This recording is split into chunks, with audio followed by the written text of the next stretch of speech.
Hey Marie G, is it buffering or how's it look? Yeah, I wish you was here too, man. You guys would just love it here.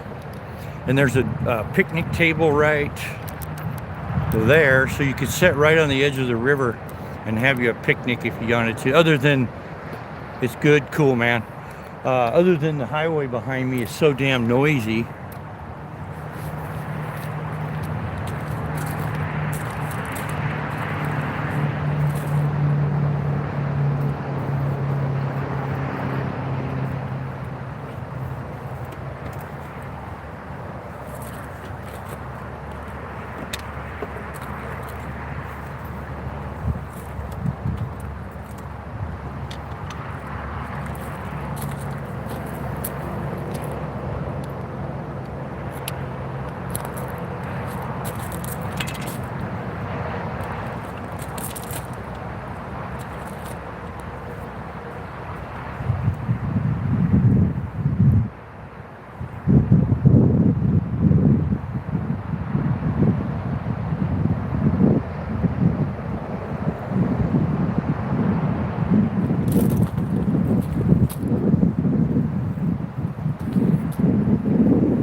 Hey Louise, what's going on?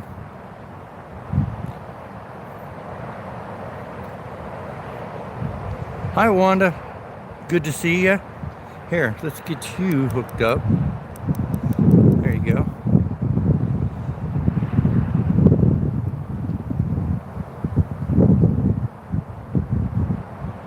Yeah, that's the only thing I hate about fishing here.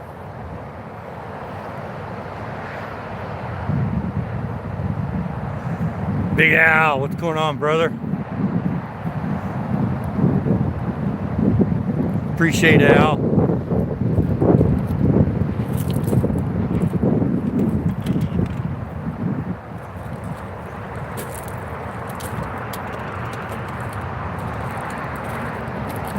As a matter of fact, since I got Maria here. Nope, okay.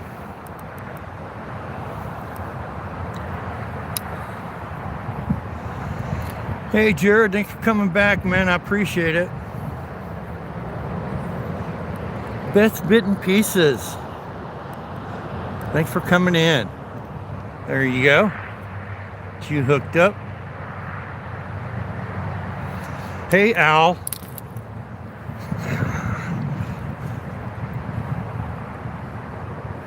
I knew I should have never went out with him.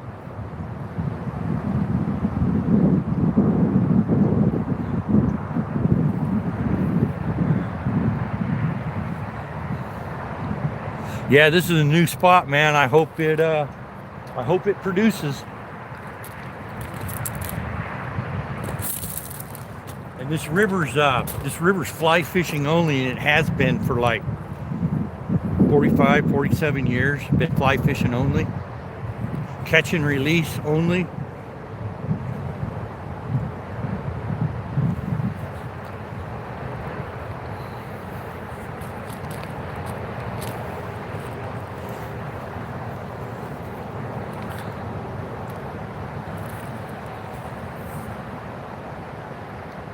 Oh, okay, Al. Yeah, well, don't get too excited, Al. You might forget what you're supposed to do today.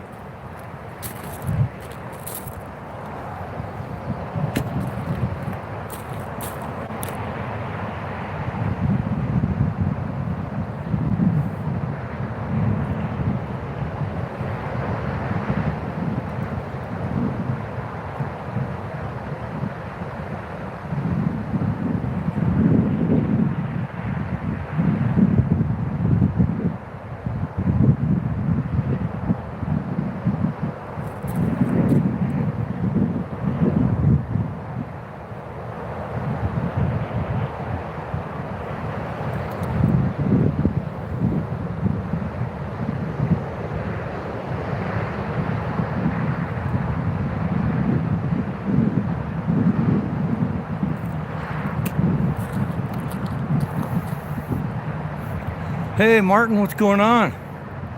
Lots of places to fish here, buddy, yeah. And this is kind of fast water too. Hey Cindy, thanks for coming back.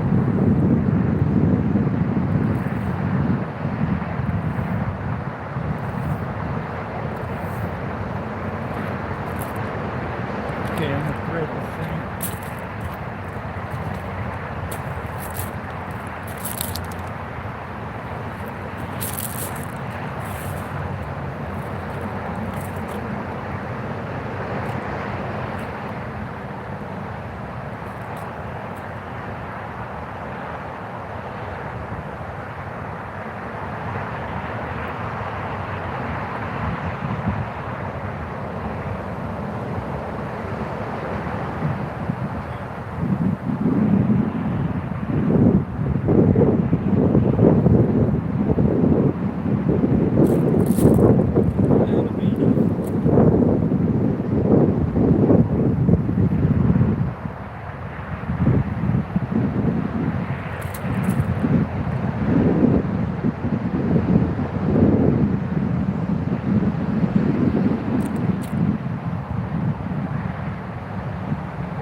Sorry about that, guys.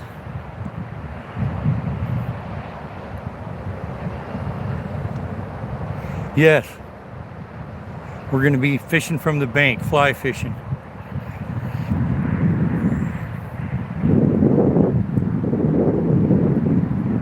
Yep. That's how a lot of them are here too, man, especially this time of year. So I got a knot about, okay, I can afford to use that much, lose that much leader.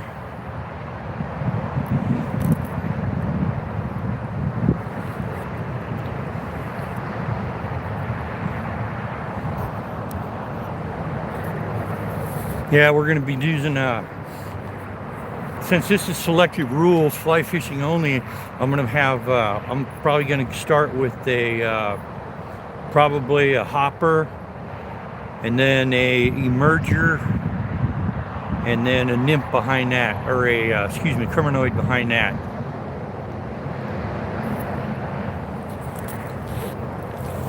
I don't know if I'm going to go with 2 or 3 flies. Let's see what we got here.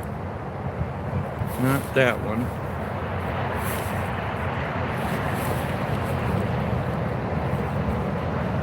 What the hell? There it is. Hey Jonas, what's up, man? Yep, that's the one we're gonna go with right there.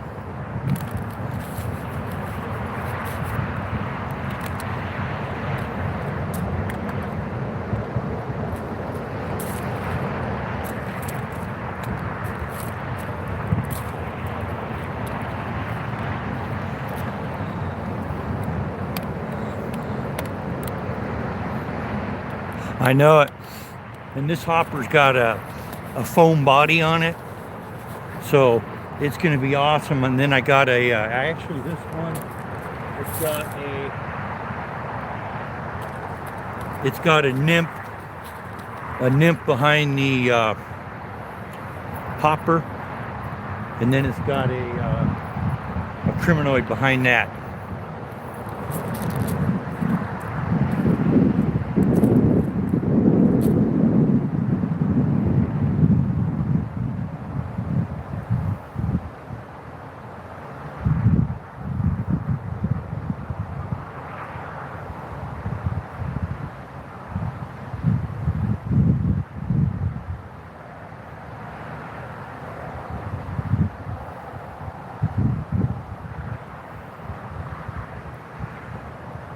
like I said, this is really fast water. So what I got going on here is I've got this hopper. Oops, let me turn the camera around. So I've got this hopper right here. And then about a foot behind him, I've got this little nymph. And then behind him, another foot is this little tiny criminoid. So let me get my straightener out here.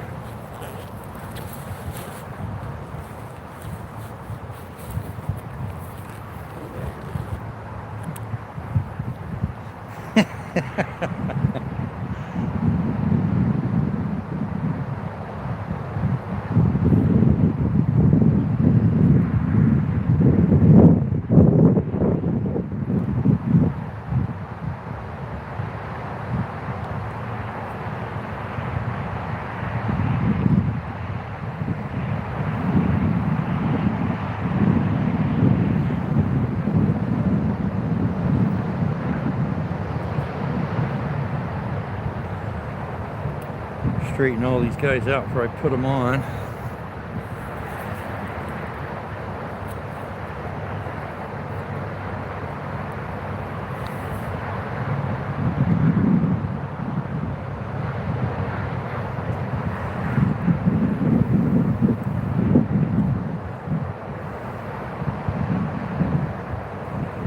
Okay, it's all looking pretty good.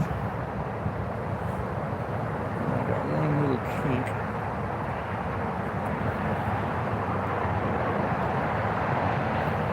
Got it.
I wish you was too, Rob.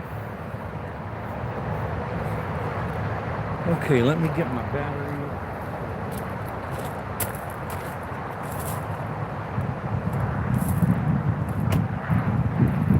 The only part that sucks today is this freaking wind, but we're fishing no matter what, man.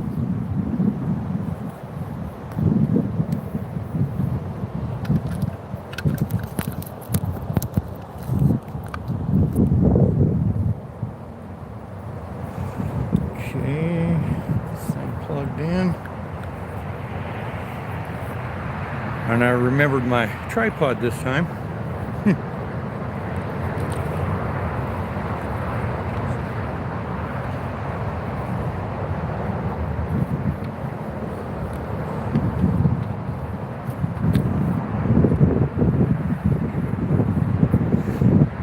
Oh, they've got small fish in here.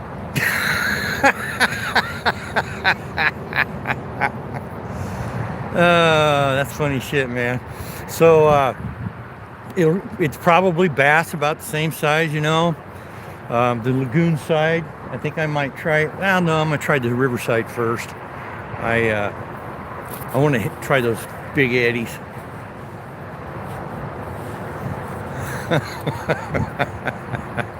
That's good shit, Rob. Funny. That's all right.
Yep, exactly.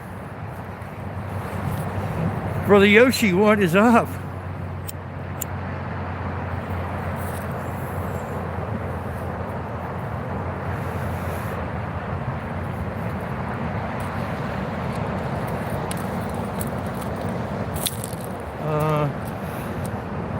Let's see. Hey, Sandra, what's going on? Get caught up here and see who I missed.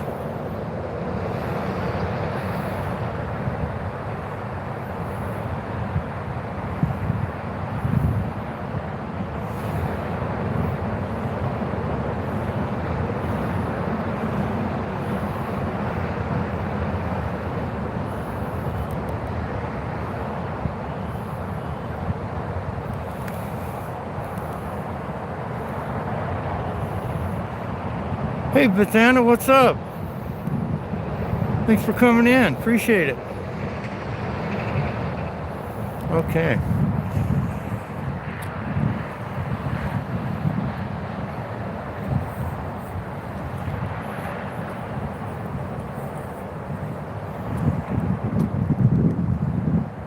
I'm gonna go over here and take a quick look. Oh, we're just getting ready to throw a fly in the water. We can do some fly fishing today. Let me take a look over there real quick.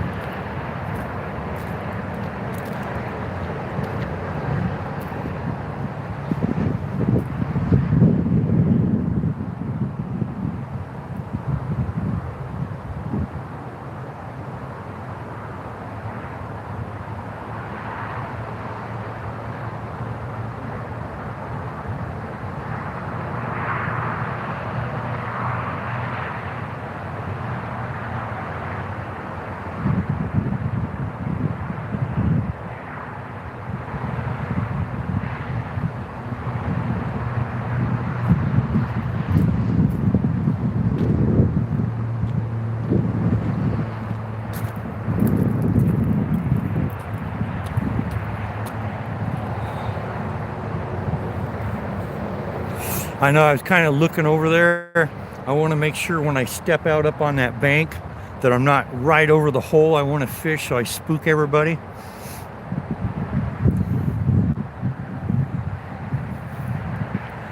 That's the, this is the Yakima River. It's actually a pretty good sized river.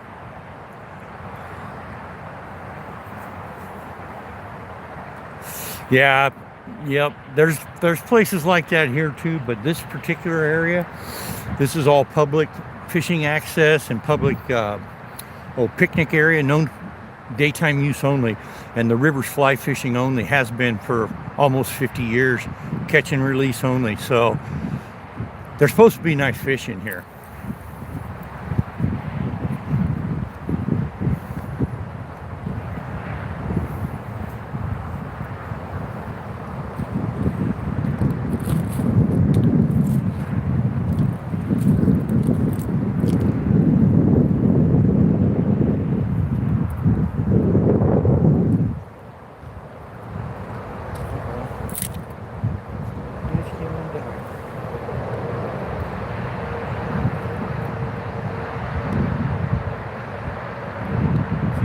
Time I put multiple flies on, I just instantly start having problems until it's in the water, you know what I mean?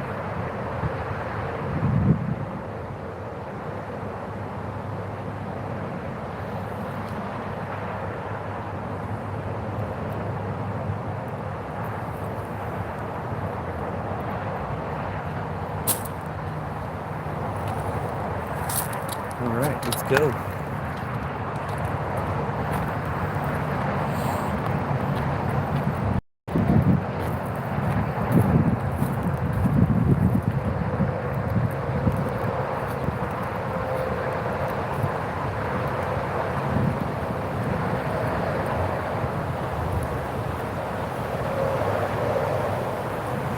So I'm going to be fishing right in this hole.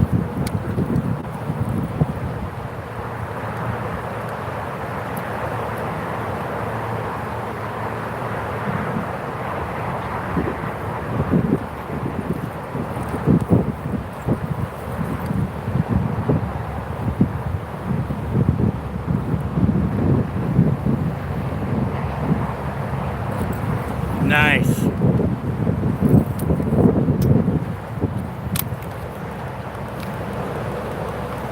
So, dang it, baby.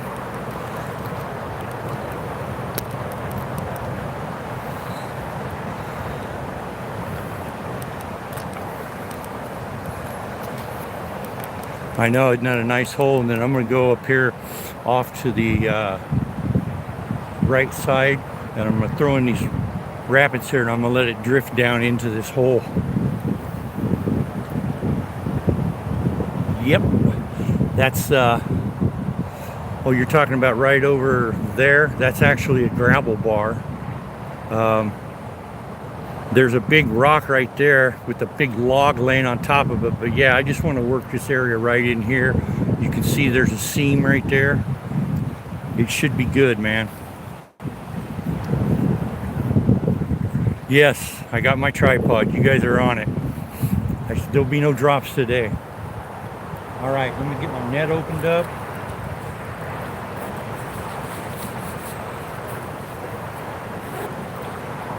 Just in case.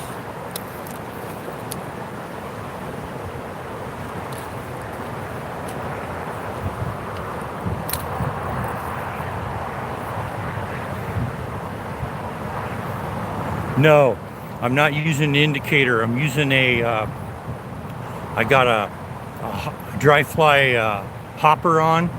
It's actually has a foam body. And then I got a nymph about 12 inches behind that. And then I have a criminoid about 12 inches behind that. Dry dropper rig, baby. Yep. All right.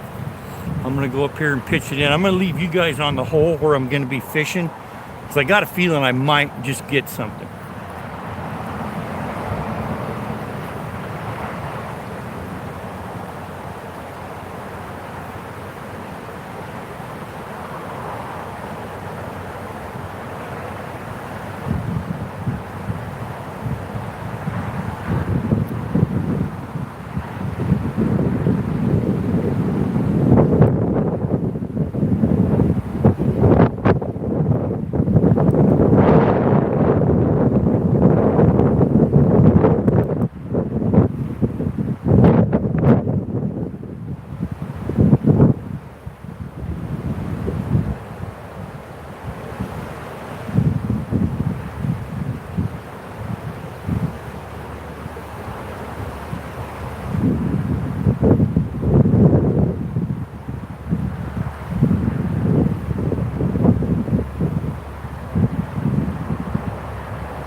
Okay, we got to take a break for a minute because, man, that wind is just...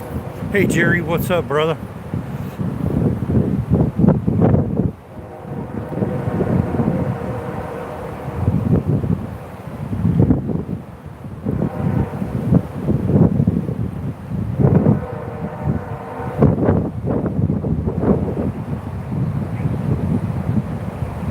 Well, what I got is I got that dry... that dry hopper on there, and then I have I've got a basically it's a nymph behind that, and then a Criminoid behind that. I don't know if it'll work or not. I'm gonna try it a little bit here, and if it doesn't work, yeah, you know what, I didn't think about that. A fucking Criminoid is not gonna work in fast moving water because those bugs do not exist in fast moving water. Here, let me get my glasses on here.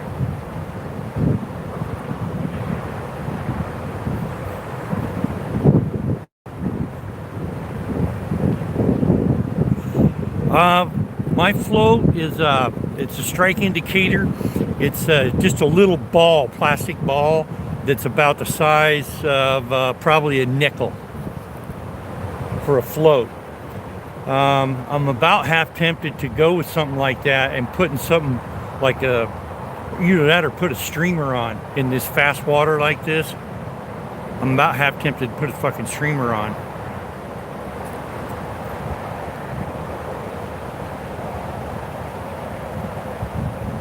Hey, Steven, what's going on, man? Yeah, there's good point, Rob. Why would you use a Criminoid or a buzzer in fast-moving water? Because they're not going to be there, right? You got to have something that's at least going to be in there.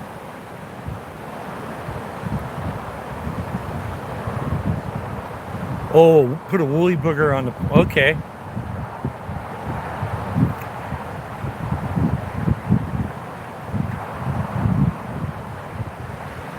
What, floatant? I don't put anything on the flies. Here in Washington, you're not allowed to put anything on the flies.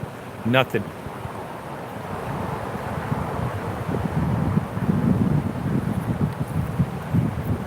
Yeah, I'm gonna have a smoke and chill here for a minute because there's some, huge wind coming up and just blowing me right. I can't even get out there. It keeps blowing me into the rocks behind me.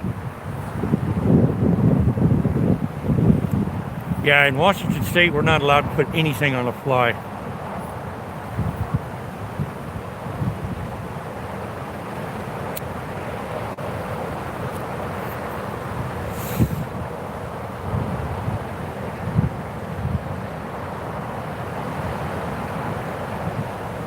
Yeah. I don't know if you guys seen that wind that was blowing on this little hole right here, but fuck. It blew me right over into these trees, blew me on the other side of that gravel bar where that log is, and then the rocks and bushes behind me. It's just like there's a vortex right here, man.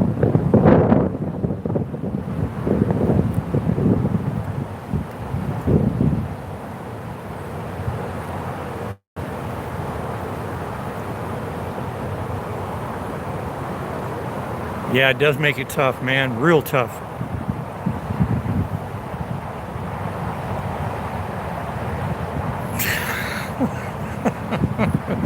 Heavy point fly. Yeah, you know what? I think I'm going to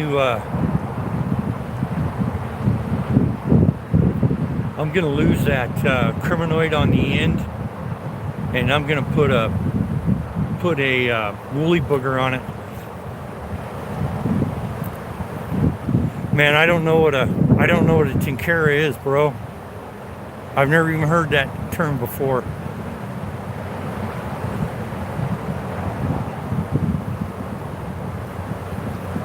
But I've got some, I got a black booger, and it's got a white belly on it. Or I just got some pure black boogers.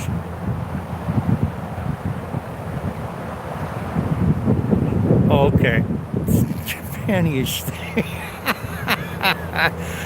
Another new word. There's one for the vocabulary, boys. I'm not even going to try to. Japanish. Japanish.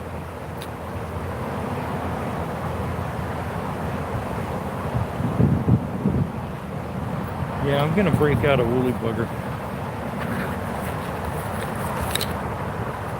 I got a bunch of woolly boogers.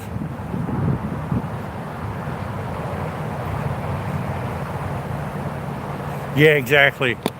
Yep. And I'm letting the current run it out for me. So I think this is it right here. The yellow belly, nope.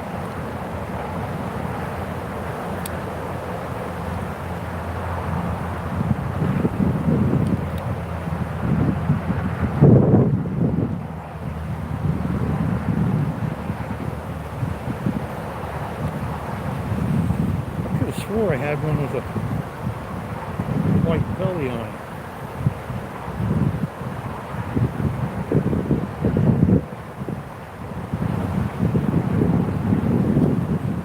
So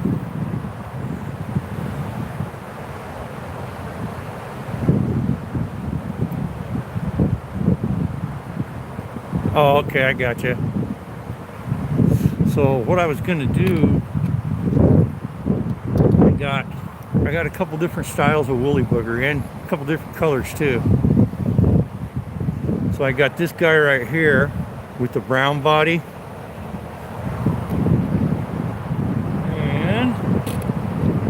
And it's got a bead on the head.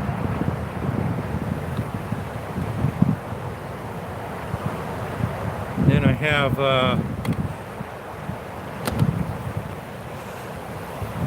this guy here with the silver on it, black body, brown hackle. And then I also have some in chartreuse. Beadhead olive. Okay.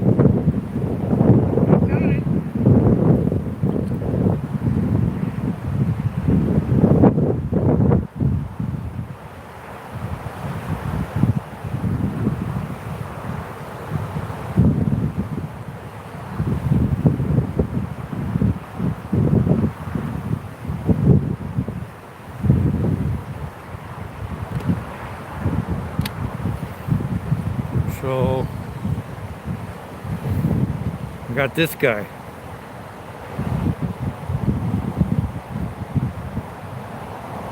This is on about a number 6. I got some smaller.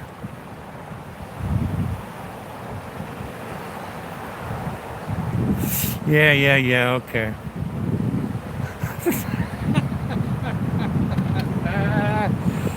Okay, I got some smaller ones, smart ass.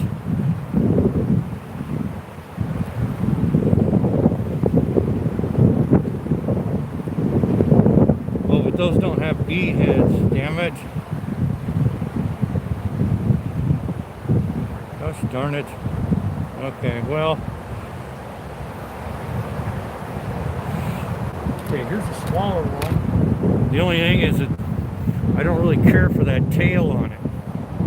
This is a lot smaller. This is probably an 8, maybe a 10. Okay, then this guy right here. What do you think though about that tail? Is that tail ridiculous? The other was spot on, yeah. I concur. I don't like that tail they put on there. Let's see what I got over here on this side.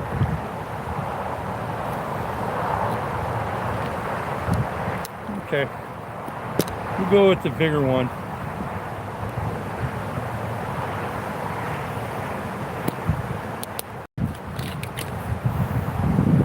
Yeah, it's got a lot of weight on it.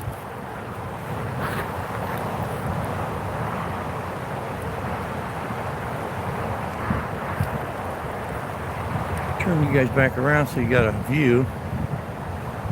Tie it with a non-slip hoop. So it's easy to move. Yep.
All right, guys, I'm rigged up.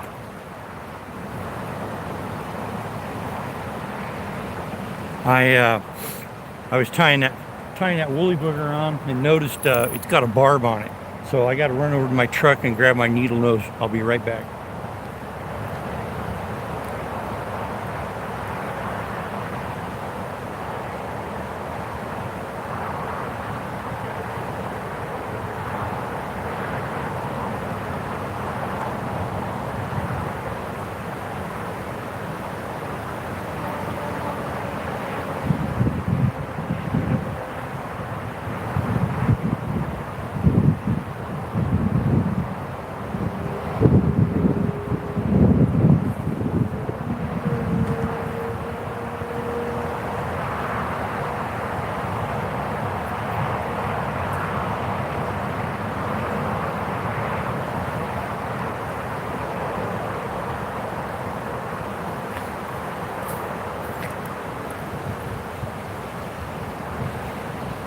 Oh, it's windier than hell here, man.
Hey, what's going on, brother?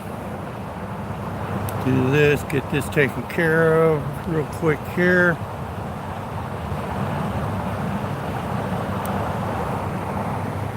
There you go, bro. Good to see you, brother Matty. When you get a chance, come in with your other account too.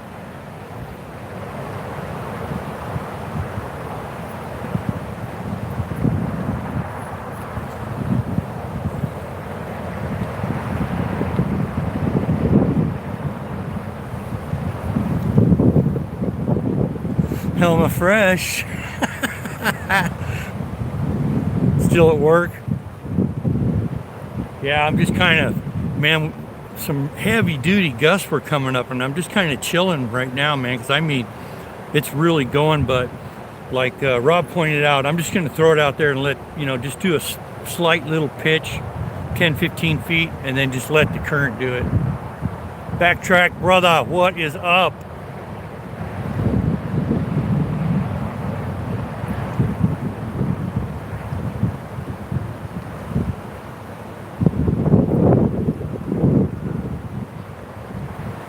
Yeah, the fucking wind is insane, man. Let's see, I've been here not even an hour yet. Remembered all my shit today. Blood pressure. Yeah, I'm gonna keep working this until I catch something. Like I said, I'm gonna work this. I've only got a couple spots right here that I can work. And then I'm gonna head to this pond behind me. And it's a lot calmer water. So I think I'll have a lot better chance over there. The current's not near as fast as this. But these eddies here, with these seams in them, I wanted to kind of try these out a little bit. All right, man, that wind's dying down. I'm gonna get my fly in the water.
That's what I had this morning, biscuit.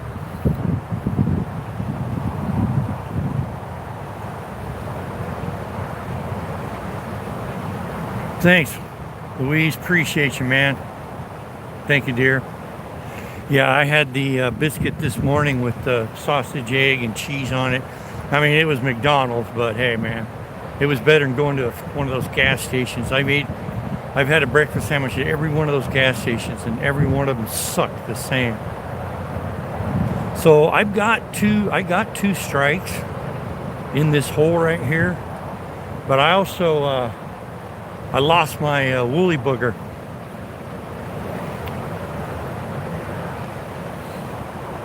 Got hung up in this tree behind me about fucking 15 feet up in the air.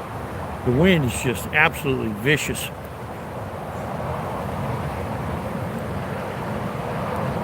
Fly guy with no fly. I don't know if you guys could see where my line was hitting down there in that pool. I'm looking at the... Yeah, no shit. I think they do make those breakfast sandwiches in the 3D printer. You guys can see the bottom of that sucker though. That pool right there is probably 8 feet deep, and you can see the rocks on the bottom. Yeah, I think you guys can see it in the camera too. Get that monstrosity on. Hey, Scottish Mike, brother, what is going on, buddy? You know, what I'm thinking about doing? I'm thinking about losing that, I lost my woolly booger. I've got a couple other ones, but I'm almost half tempted. I got some real heavy streamers. I'm about half tempted to put a heavy streamer on there. And I got some nice chartreuse.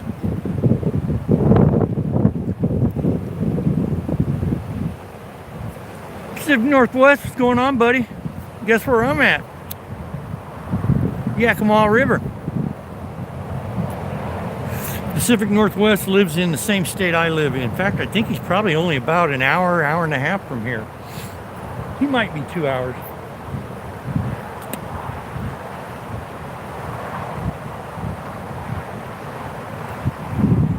But yeah, I just lost my woolly booger. I'm contemplating putting a streamer on, man.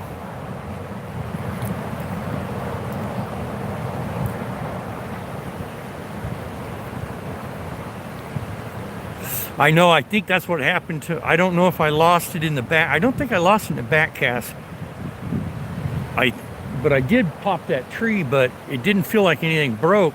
I think it did get hung up in the rocks. And those rocks, the one I'm looking at right here in front of me, well, you guys can see it, the one right there, it's just got a knife's edge sticking up on it. And every time I cast out there, my line goes right across the top of that fucker. I might come down here. Well, then I got the bank to contend with in that small tree over there. B Husky, what's up, man? Well, I know, I'm kind of waiting. I'm having a smoke, waiting for this fucking wind to die down a little bit, man. It's just, like it comes in waves. And right now is one of the high points. So,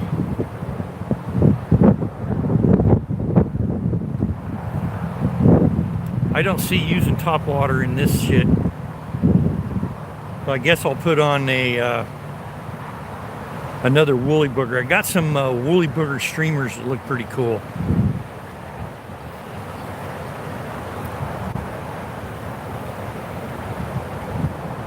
You know what that reminds me? Yeah, isn't this a beautiful place? And then you got those cottonwoods over there. Now over there where those trees are, that's all private over there, and everything on that side of the river is private.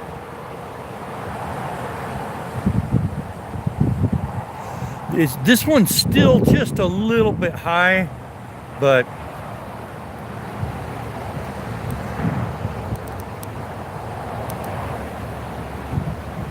the best time to fish this river, I think, is would probably be like in another month or so when the water goes down about another foot or better.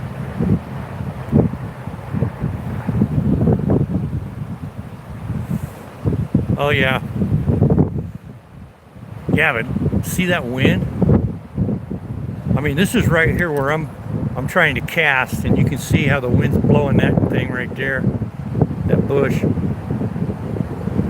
It's nice here. Other than that fucking highway behind me, you guys can hear, and it's a major interstate, east to west interstate, I-90. Are you? I'm on my way home. I'm stopping up on Blewett, and I'm going to check all those burns.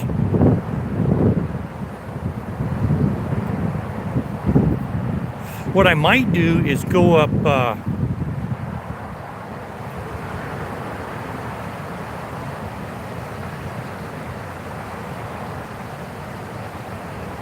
Sir Martin, what is up, brother? Let me make sure. Okay. Just wanted to make sure you're one of my managers.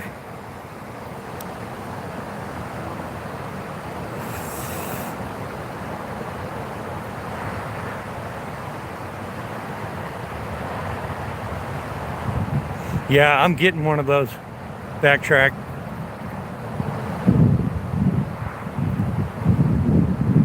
You went home? North facing hillsides? Okay, man.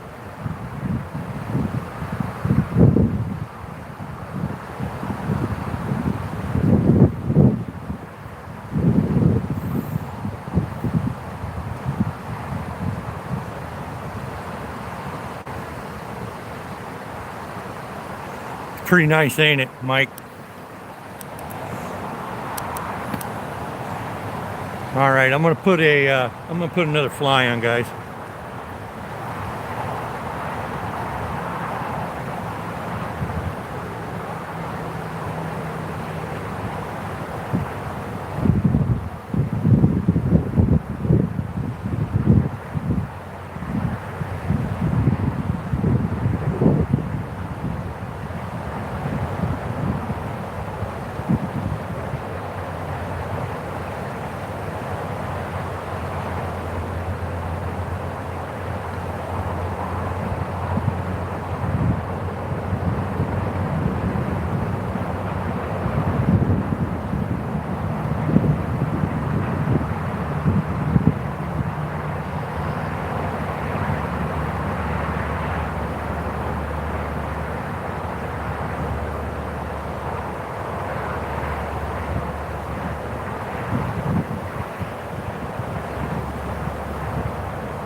You heading out, Pacific?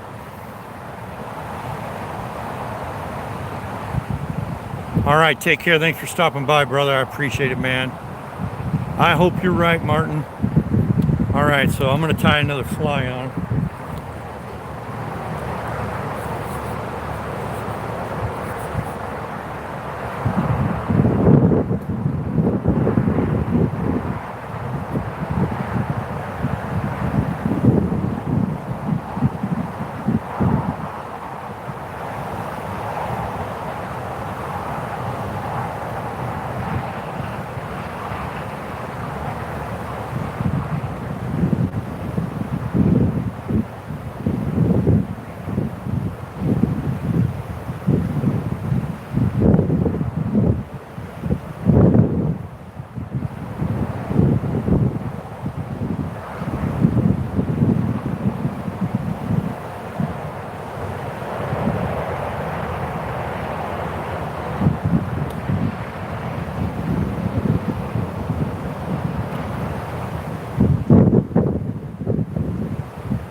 Hey, Eartha Kitten, what's going on?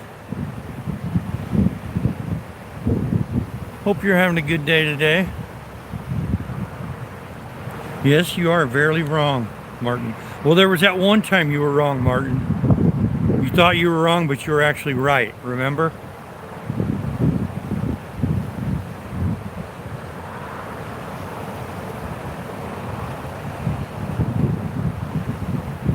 Getting the barb on that baby. Cool, man, cool.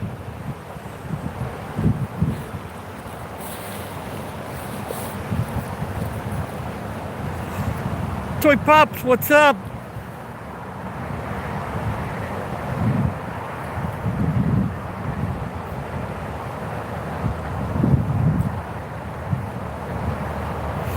Love you too, dear. Thanks for coming by. All right, I'm gonna tie a fly on. You know, if there was fish swimming in that hole, you'd actually be able to see them as clear as that water is. I can't believe that water is that clear.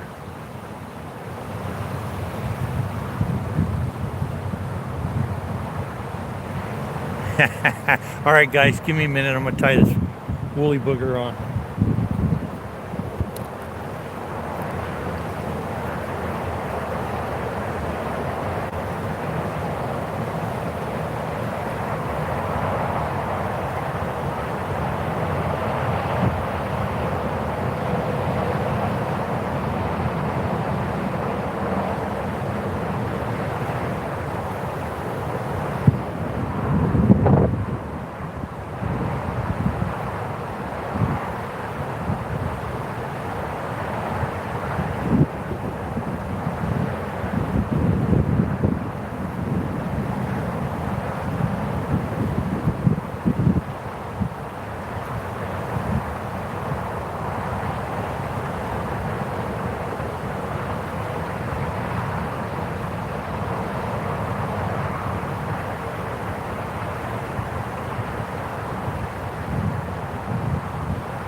Okay, guys, I'm rigged up. I'm going to, let's see here. Thank you, Martin. Appreciate you, brother.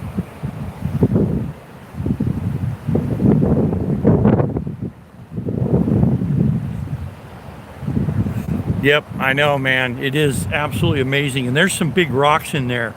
And 99% of the time, those in that fast water like that, those trout are laying right behind those rocks, behind that gravel bar.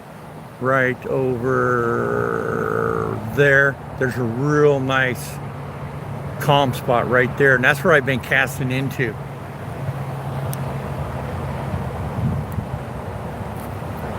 Right on, Sir Martin.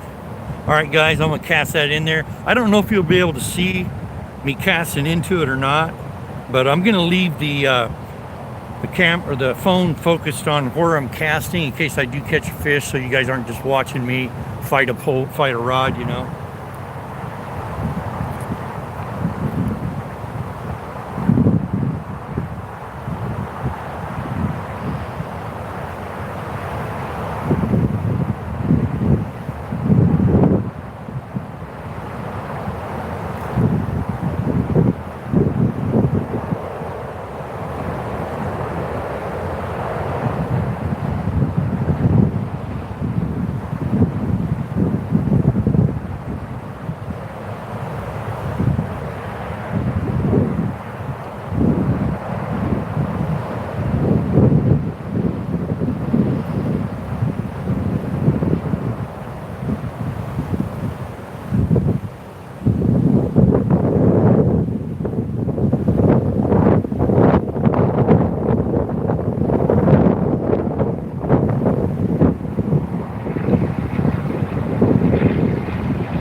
Hey Doug, what's up, man?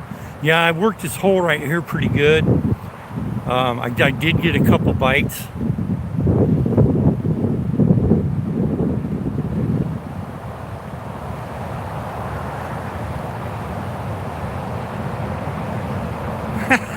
Martin.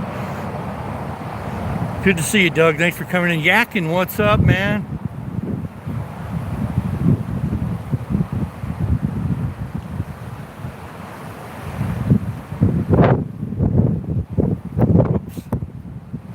All right, we're gonna move over here to this other side. There's not near as much current over here on this other side. There's a couple eddies here, but freaking wind, man, it just keeps blowing me into these trees and shit.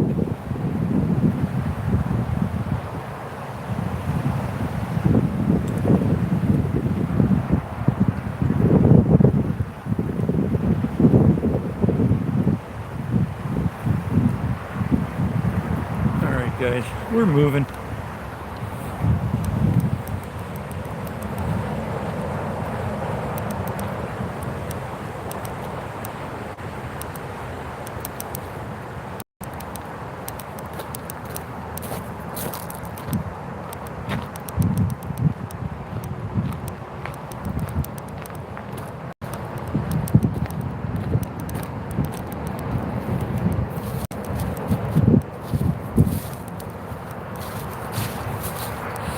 I see a lot of loons over here on this side, and there goes a great blue herring.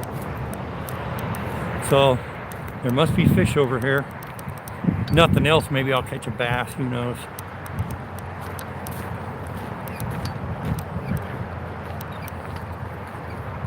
In fact, you know what, go over here.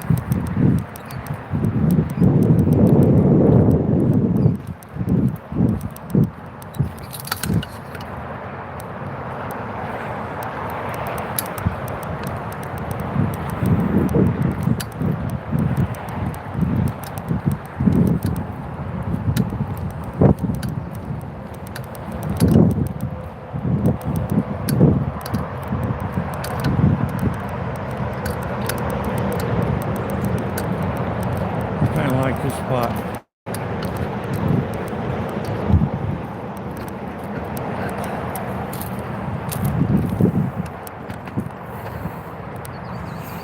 Okay, so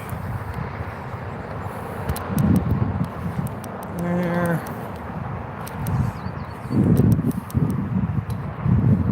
God, look how clear that water is, man. I'm gonna be running a woolly booger here. It's not really ideal conditions for trying to work a dry fly with the water like this. Yeah. All right, I'm gonna get a fly in the water.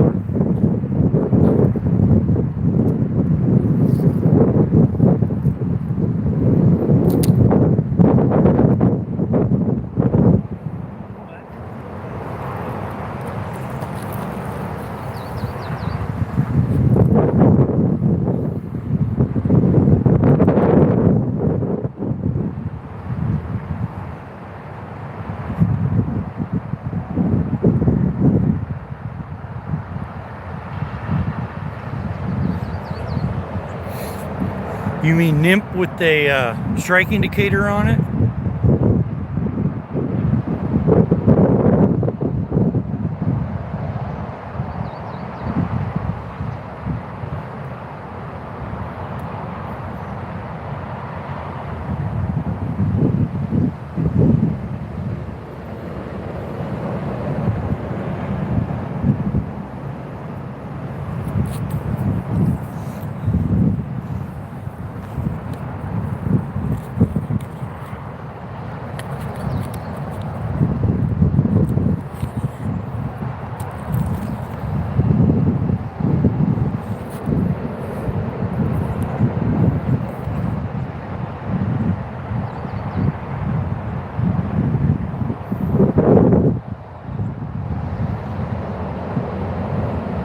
Oh, don't put a strike indicator on, just let them drift.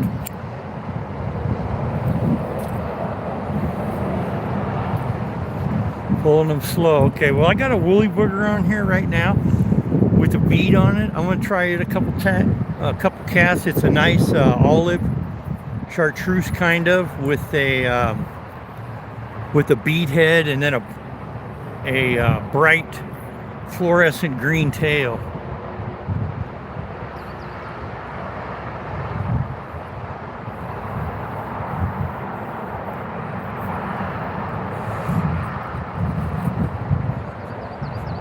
Hell yeah, you should, Peggy.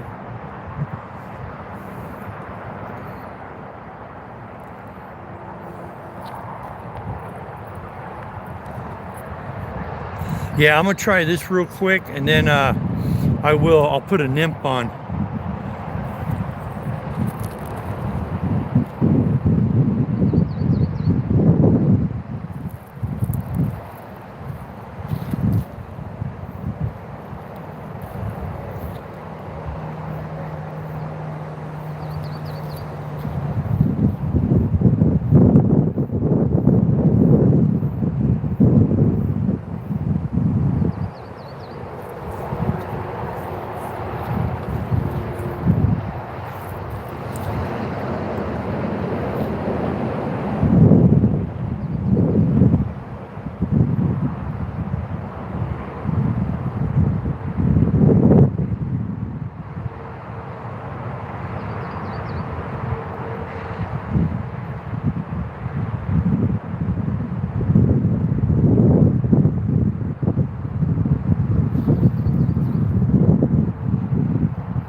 Hey Nick, what's going on?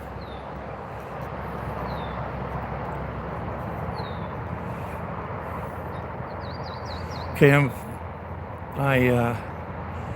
woolly booger got hung up in a tree, so I'm gonna put a nymph on, like Doug said.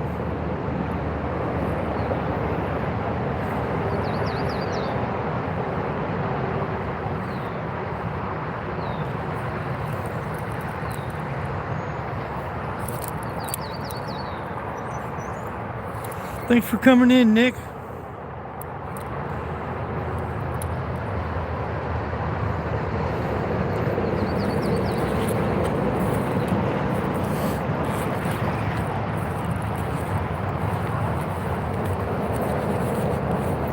All good here. I'm out fishing. I've been doing a lot of yard work, so I haven't really been on YouTube a lot.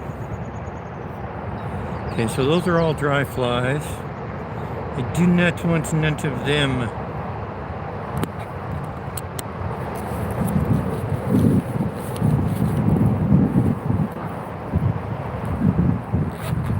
Yeah, you know, it'd be awesome here, but the damn wind.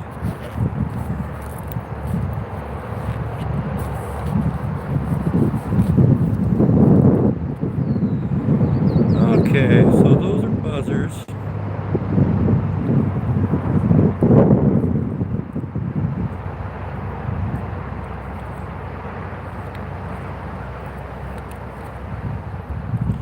I hope you're still here, Doug.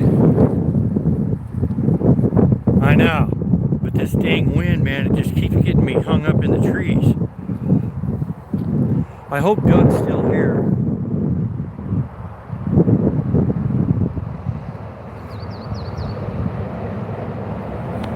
They are so much easier to catch.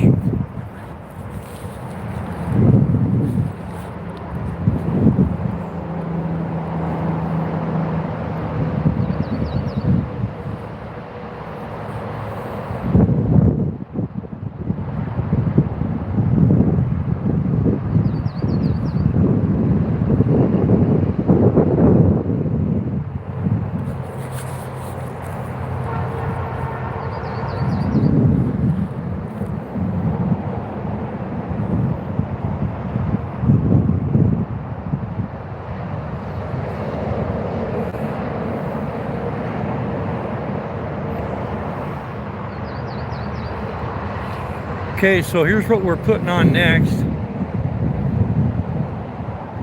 I'm pretty sure that's a nymph.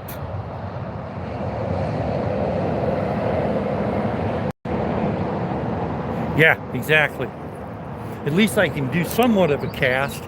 I mean, yeah, I've already lost a couple in the trees, but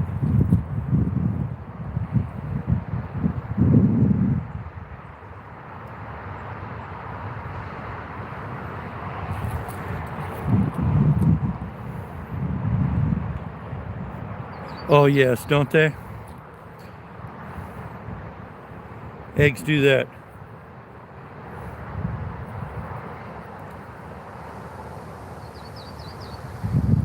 Then they give you that essence of sulfur.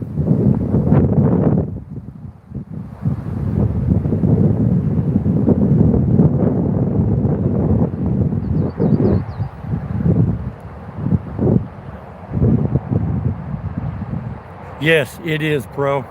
So it doesn't, yeah. Yeah, I don't want to eat a fly. I've almost got this tied on, and I'll show it to you, Doug. I'm not sure if this is a nymph.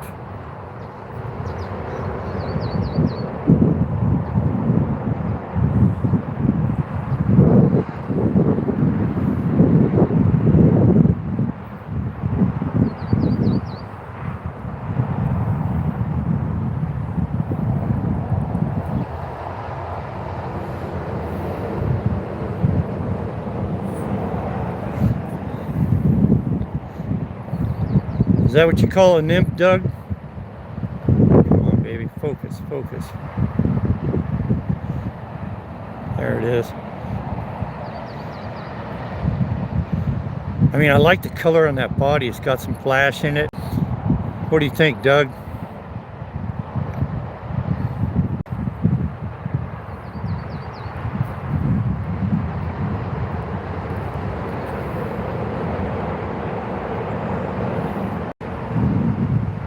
Yeah, it will look better.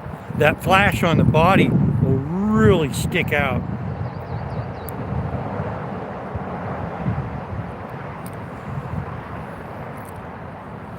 Yeah, I like the looks of that fly, man. It's a good looking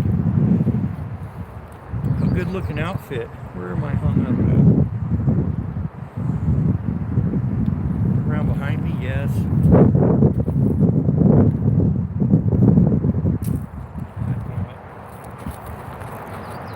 I'm all fucked up here.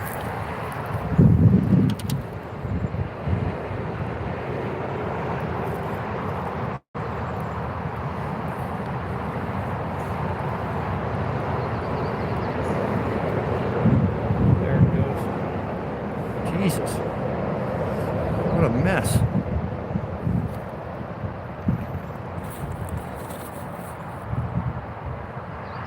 Okay, man. Yeah, it blew behind me, got hung up on my hood.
Getting hung up in shit, man. Lost that fucking fly.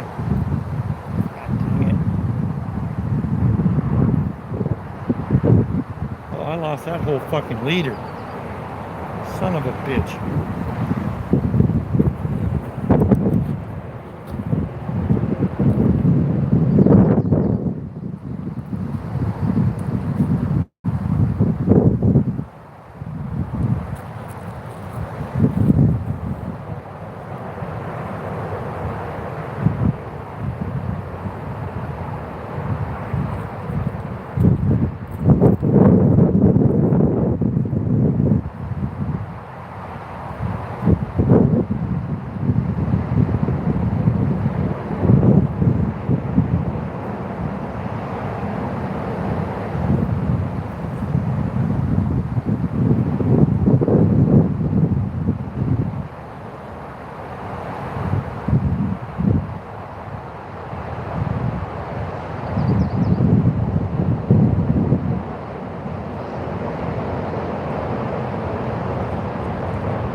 Hey JK, what's up, man?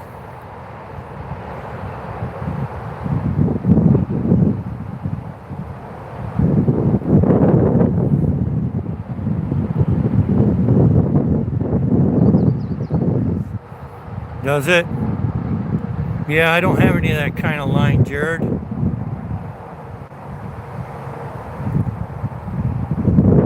Yeah, this wind, and then you'll have a 10, 15 mile an hour solid wind in the middle of your cast, and then boom, you'll get a 35 mile an hour, 40 mile an hour gust, and it's fucking gone, man.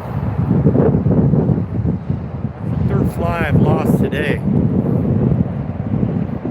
I'm doing good, JK. How are you? Huh. Well, you know what? I think it's about bull 30.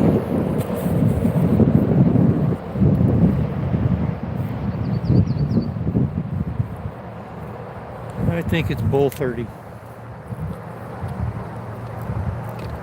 I gotta put a new leader on anyway.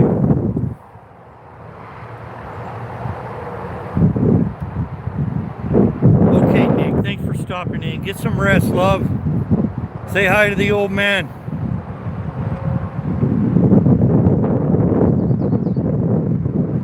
See if I missed anybody here.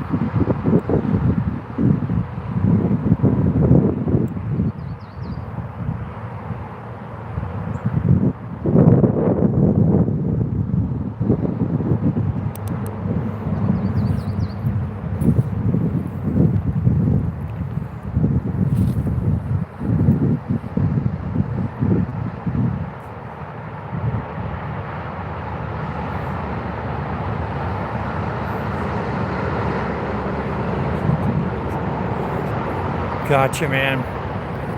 Yeah, this place is known over here for the wind, though. This summer it'll mellow out a little bit, but every evening the wind will come up here. Usually in the mornings you're pretty good, though. But when I got here this morning, the wind was blowing. No, not a good day for fly fishing, but hey, man, I'm not done yet. I've only been out here 2 hours.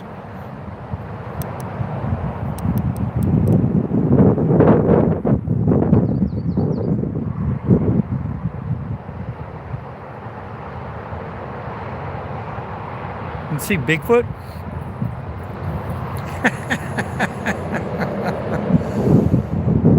It's going good, Martin. How are you doing, bro?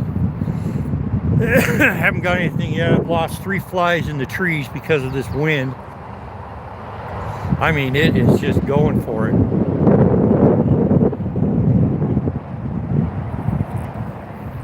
Yes, I may have missed a couple people.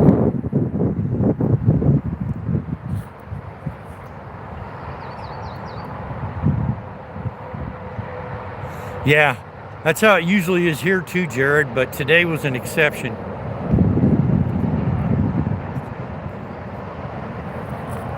Yeah, when I'm over on that other side, it was to my back. But then you've got, you got bushes there to contend with too. And what it does is it tries to blow your back cast way, way out. And that can be bad. Bigfoot just did an obscene gesture. He is an obscene jester.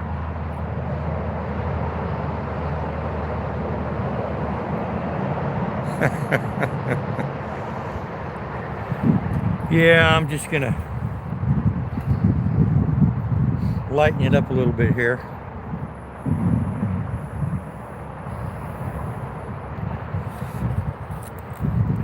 Try a roll cast.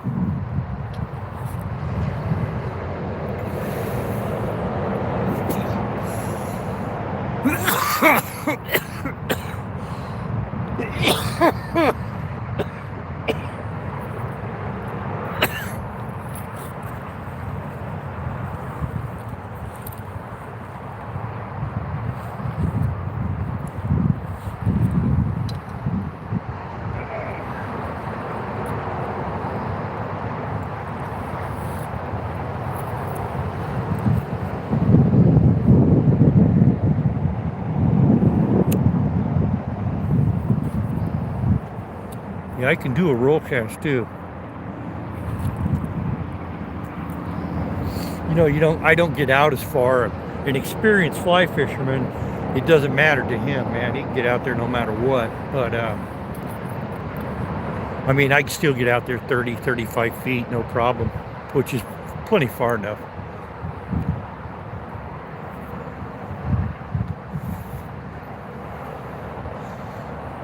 Roll cast, yep. Peggy's starting to pick up on all the fly fishing terminology too, I see. But knowing Peg, she's doing research, man. Peggy is the research queen.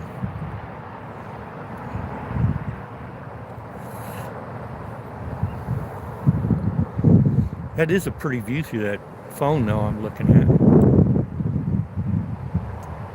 Going to the bottle bank? Right on.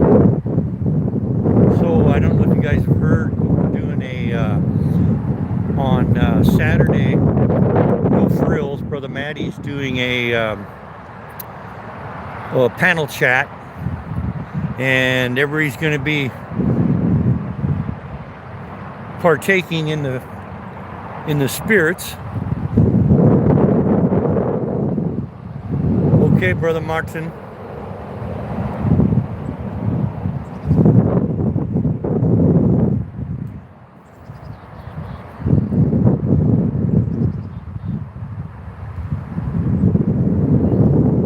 Yeah, I do too, Peg.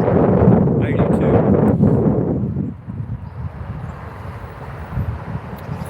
So the first thing I got to do is put a new leader on, since I lost that one right at the splice ring.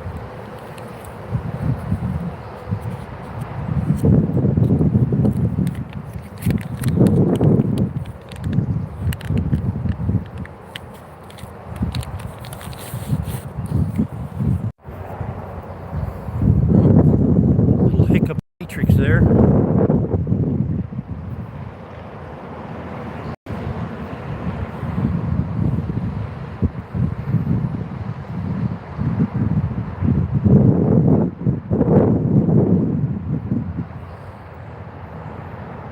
No, I'm not seeing nothing, Martin.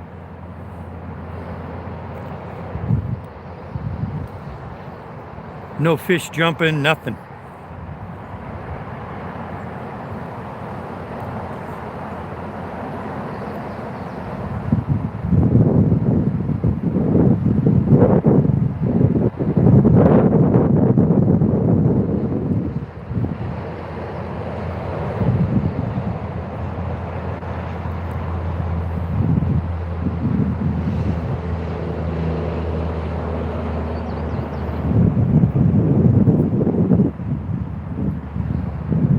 Yeah, it is clear water, isn't it?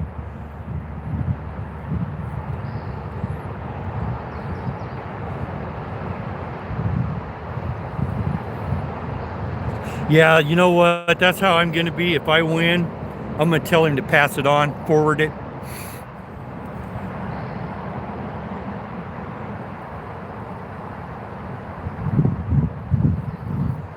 Okay, I'm going to put a new leader on here.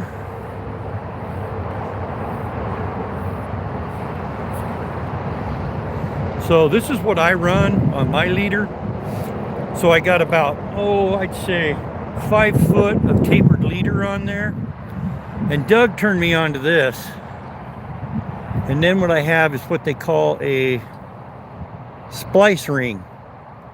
See that? That's a splice ring. And then you can just, you can have pre-made leaders and just slip your eye through there, and you can put a leader on in almost seconds.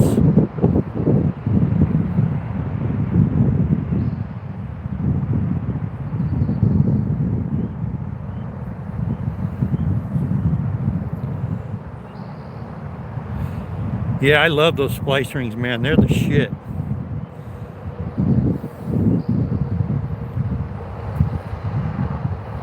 That guy, back through the eye.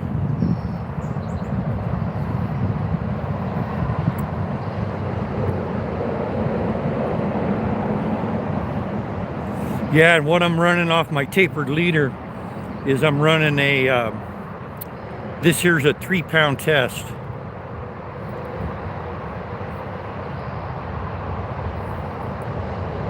There, boom.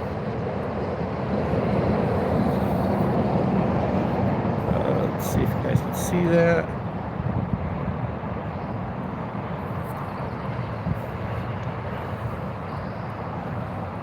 Nope, it's not going to focus. There it goes. And I got my new leader on there. And then I run about, so I got 5 foot of tapered leader, and then I got the splice ring, and then I'm running about another 4.5, 5 foot of 3-pound test.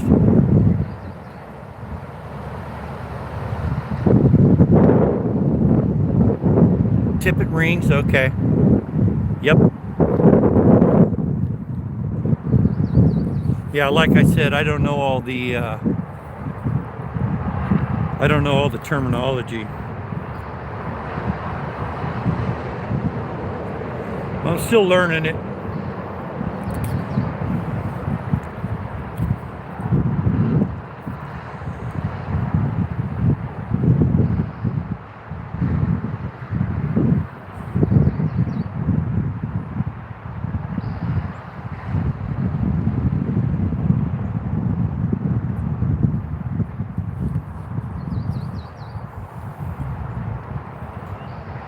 Okay, let's put a fly on.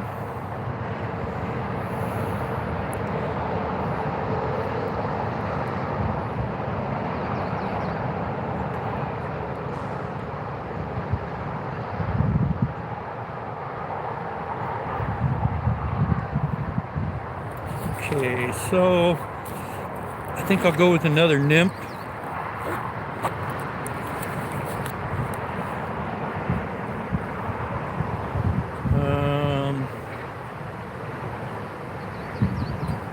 I think I'm gonna try something with some red in it.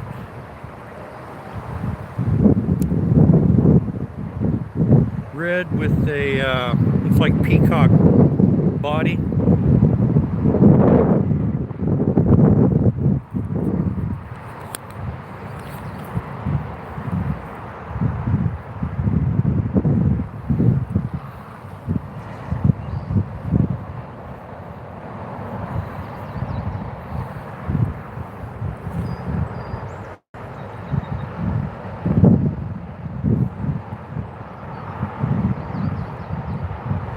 You know what? I'm going to do that right now.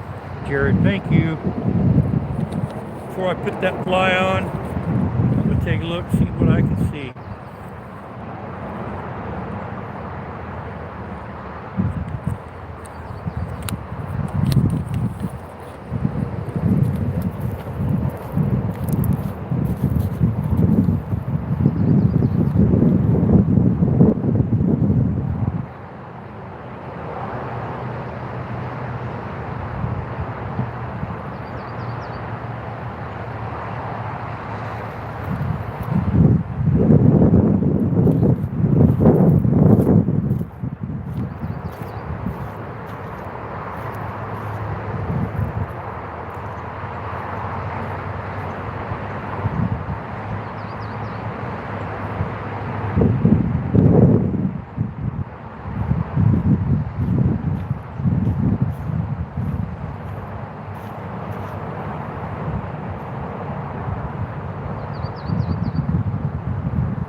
Okay, I just seen one thing that fucking pisses me off. Somebody's using power bait down here, which is illegal because there's no bait here, man. This is fly fishing only. Assholes. But I flipped over a rock and what I seen was those little casings that Hillgrammites, stoneflies are in. So I'm thinking of a stonefly emerger.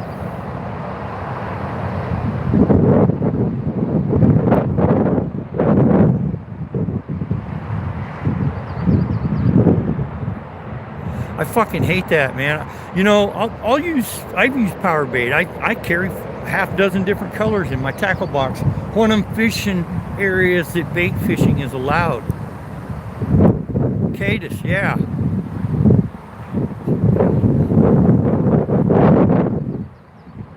Any Addis flies? Well, I think I do. I got emergers.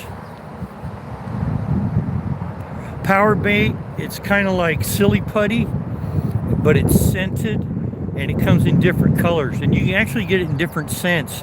You can get it in either floating or sinking. That's all good, man. So I got, like I said, I got some Cadis emergers. Hey, Doug. But I'm pretty sure I got a Cadis. Is a mayfly a Cadis?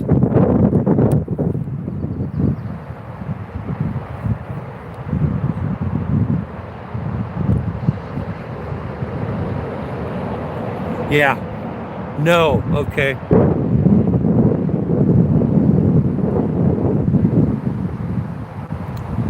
So let me see if I got a freaking Cadis here. Those are all dry flies. Don't like them.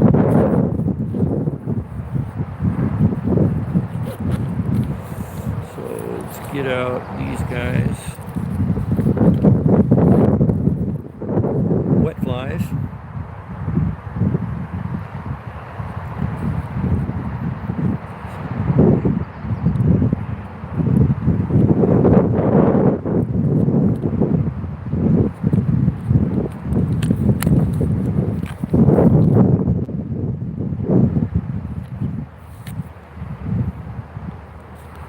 So I got this guy.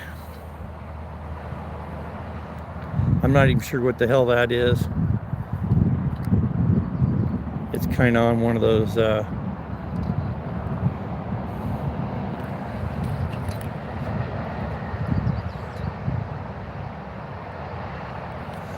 so that's probably not what I'm looking for, huh? What the hell's that?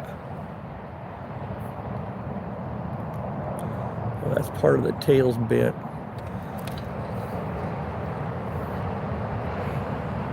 So that's probably not, that's not a good one to put on then. Find something else.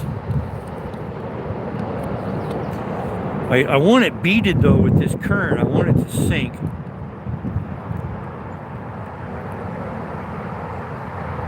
That's a hare's ear nymph.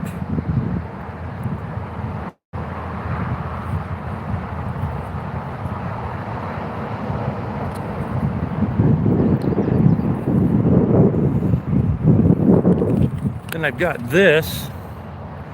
Jack, you got an email on your page. Okay.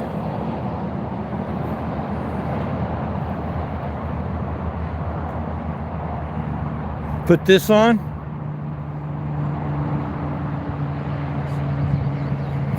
Okay. I will I'll get you there, bro. I can't do it right now in the middle of my stream.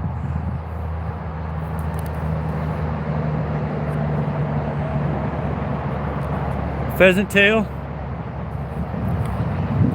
So where was that guy? Right here.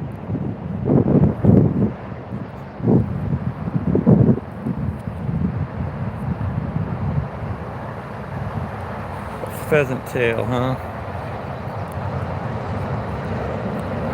Okay, I'll put it on then.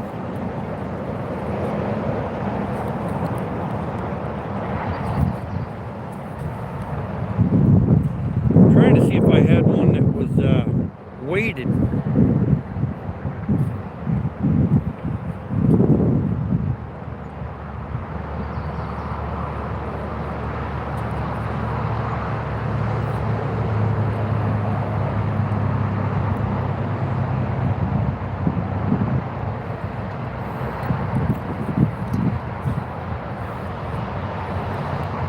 There we go. Come here. There it is. That thing's a bitch to get out of there. All right. I've got several of them too, so if I lose one of these, no biggie. Hey, cat, what's up? Isn't it gorgeous? I got to bend the barb on this guy too. So this is what I'm putting on then. It's got copper wire on it, so it should be a nice, real slow drop.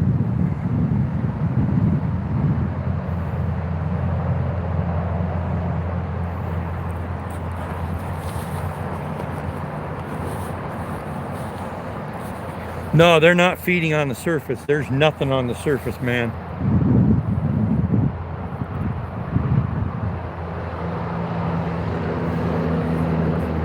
Yeah, that's what I've been fishing with all morning, was a woolly booger. A couple different variations. I had one bite. Well, I'm not even sure. Peggy. Yeah, that's what I was running. I was running 3 different variations of woolly boogers this morning. But I don't think I had a big bead head on there, woolly booger. I'm pretty sure I got it hung up on the rocks and lost it though.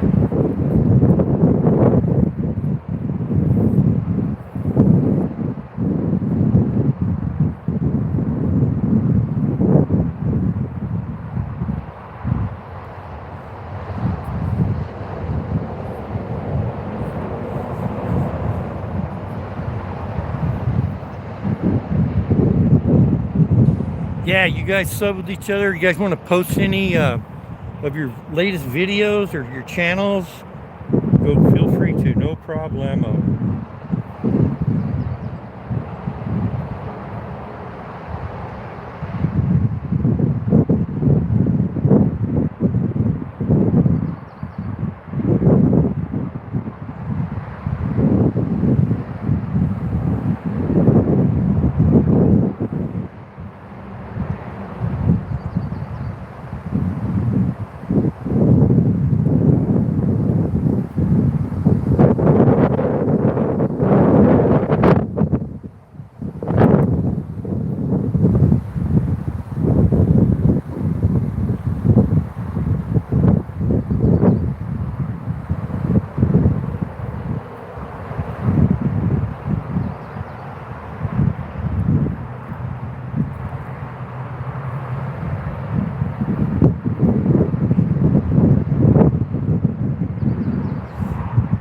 Right on, Jared. Awesome, man.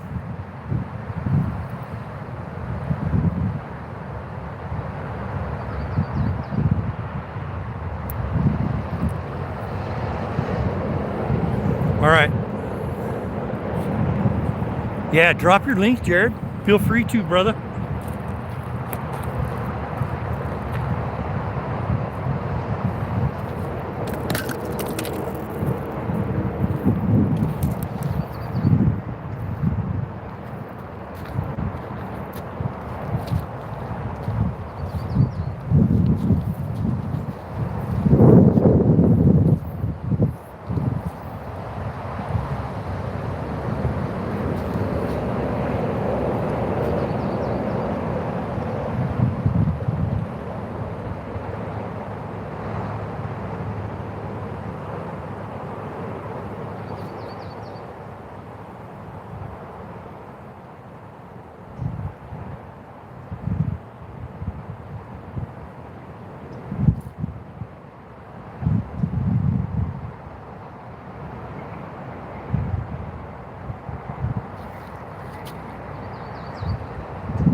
What's up, Adrian? How you doing, man?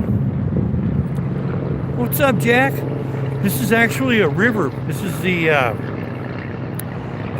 Yakima River. This is a little spur off the river. It kind of does a little lagoon thing here. It comes in on one end, goes out on the other. So it's really more of a slough, I guess you would call it. And then right there, that is a little island in the middle of it.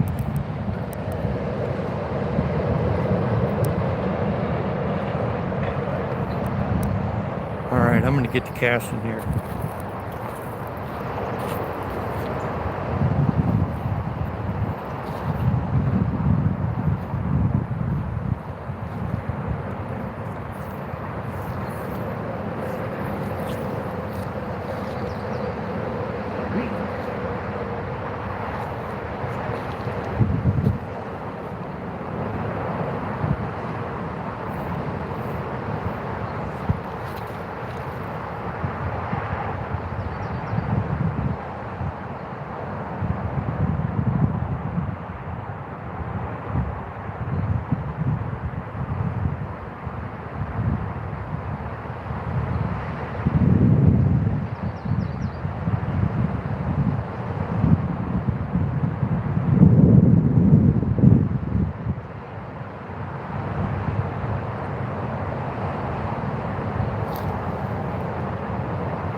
Okay, so I got to see what my emerger's doing in the water, and it's kind of a not a super fast drop, but it's faster than normal. Brother Gavin, how you doing, bro?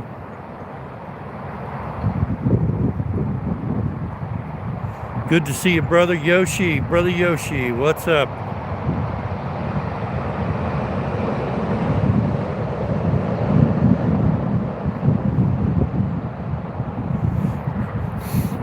Well, most of the fish I catch are just almost fry. Between about 3, 4, 5 inches is what I've been really catching a lot of lately.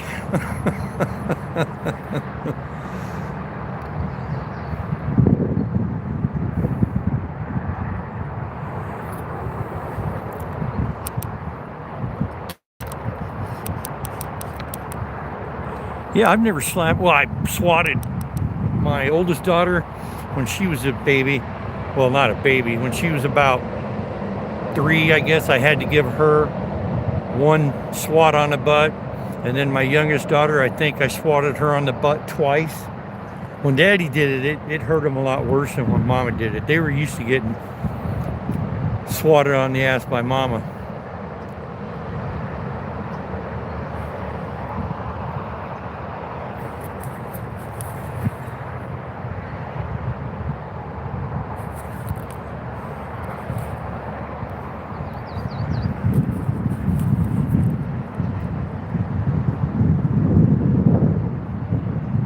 I already did. The larva is kind of a reddish brown color, kind of a rust.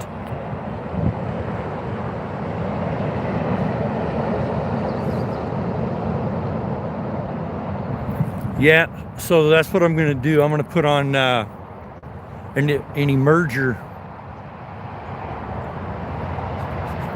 Yeah, I'm going to put an emerger on there that's got that rusty color.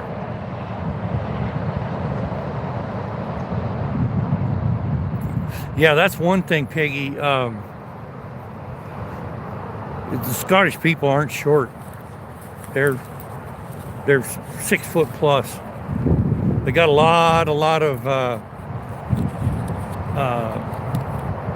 Norwegian in them. Burnt orange, yep. Yeah, a lot of Scots have a lot of Norwegian in them.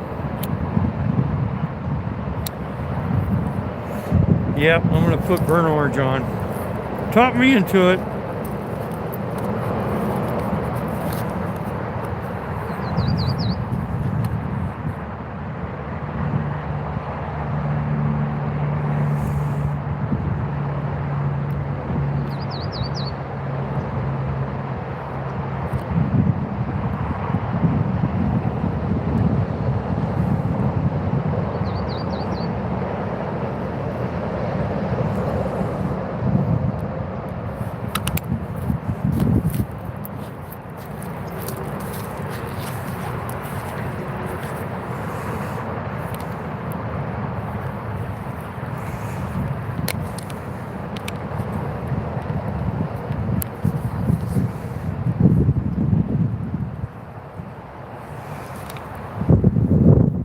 Thinking about something like that, Doug.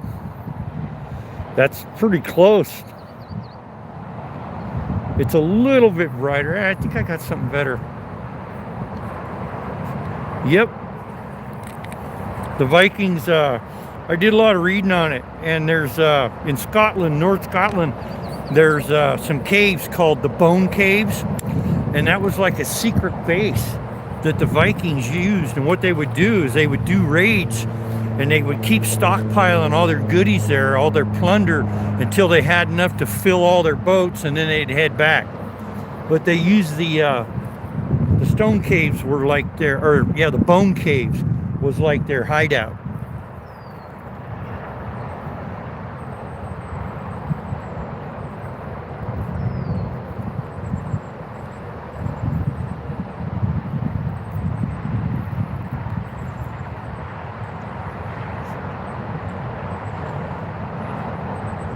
Ooh.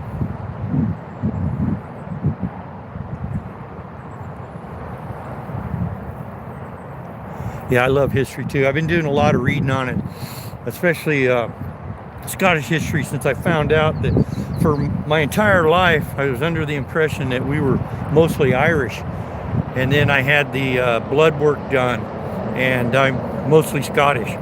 But I mean, I'm an American mutt. I got a lot of stuff in me.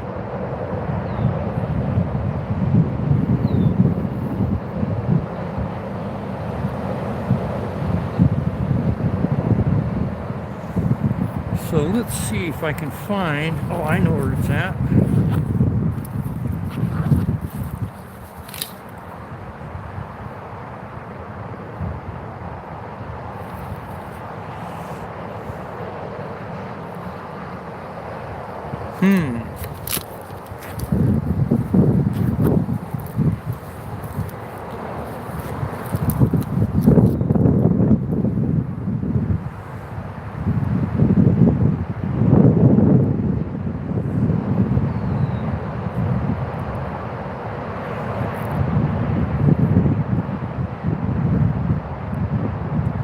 Or, excuse me, burnt orange.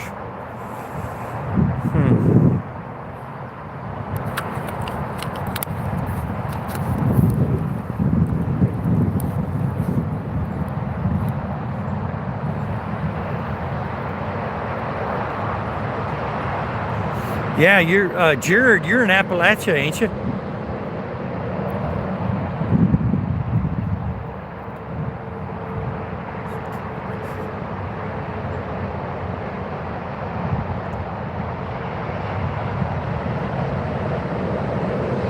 Yep. Yeah, a lot of Scottish people settled in Appalachia. When they started bringing people over here, in the 1600s, some of the first Scots that were here were actually prisoners, and they were a lot of them were noblemen that were stripped of everything and basically exiled to America. And Irish prisoners too. And I mean, they didn't come here to work for their right for land and stuff. They came here as prisoners to be slaves. They were convicts in Scotland. A lot of people don't know it. Eight of the original members that drafted the American Constitution were Scots, and they weren't Scottish descent. They were from Scotland. And then there was a bunch more of them that had Scottish, Irish, and English lineage.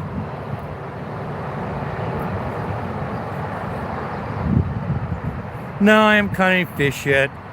I'm just kind of waiting for this damn wind to right now it's in a high point. It's been gusting for quite some time.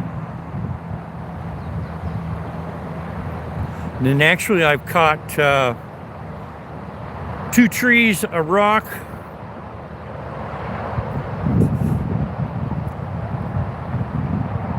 Yep, that's a fact, Doug.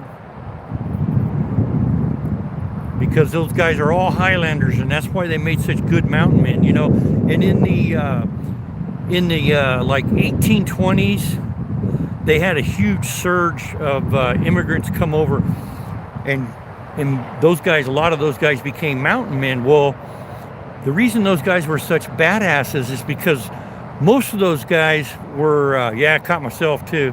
Most of those guys were veterans of the Napoleonic Wars, so they've been through some shit, man. So when they told them, well, you're gonna have to fight Native Americans, and they're, pretty mean, this and that, those guys didn't blink an eye, man.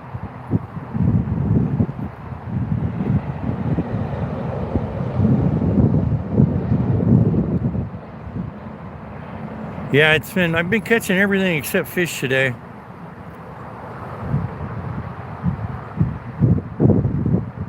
Ooh, that's not a good thing for Dad to call his daughter.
Yep. And a lot of Irish went into the coal mines too.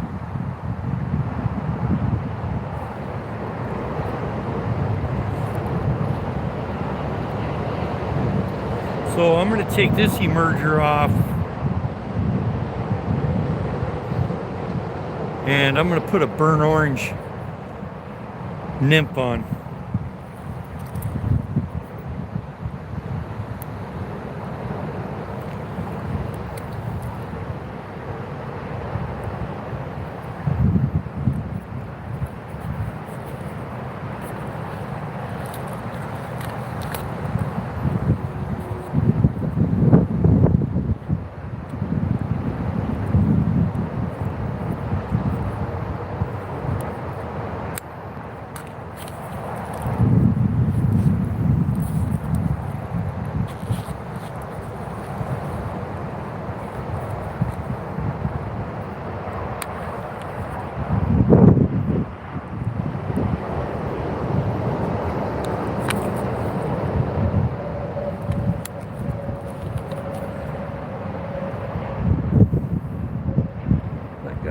Yep, it's got a barb.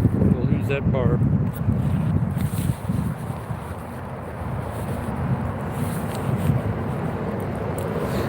Hey, what's going on, Maddie? Man, this wind, dude. I'm able to get a cast, but I've lost a lot in the trees. And I'm trying a lot of different things. I'm not having any luck yet.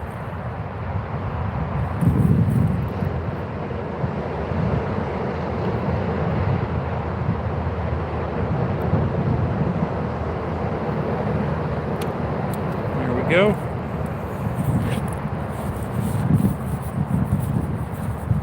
Three.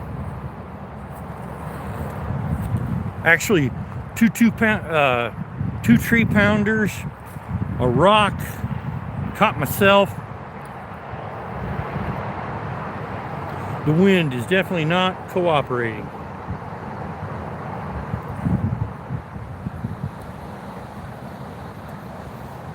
So now I'm going to this.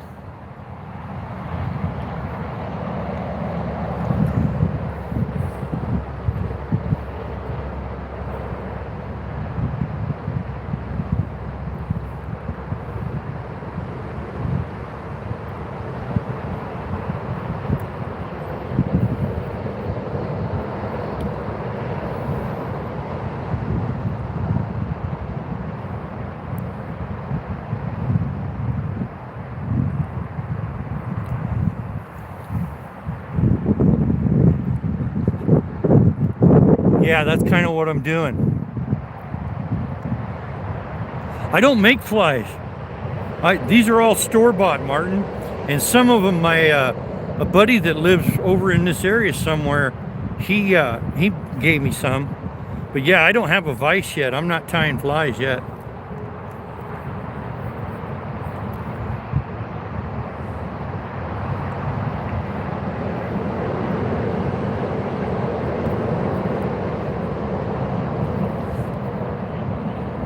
I wish, but not yet. Soon.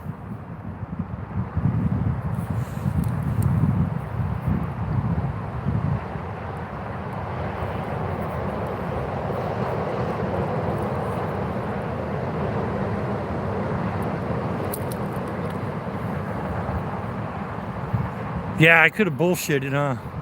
The only problem with that is there's a bunch of guys in here right now that actually tie flies, that are fly fishermen, and they'd never let me live it down. I know the feeling, man. Yep. All right, man. We're gonna get this out there.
Okay, we're gonna wait a minute and see if this calms down, man. It's blowing my line when I'm making my retrieve. It's blowing my line 10 feet down the bank.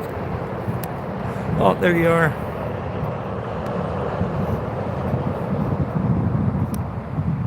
Hold on, Maddie.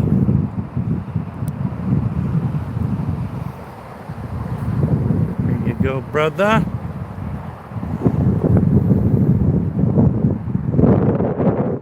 Oh yeah, excellent sailing weather. Man, I mean, I can't hardly get it out there. 10 feet, it just blows downstream, and there is a current in here too. Right on, brother. It is, Peggy. It absolutely is increasing. I mean, it's getting to where it's almost, I can't cast at all.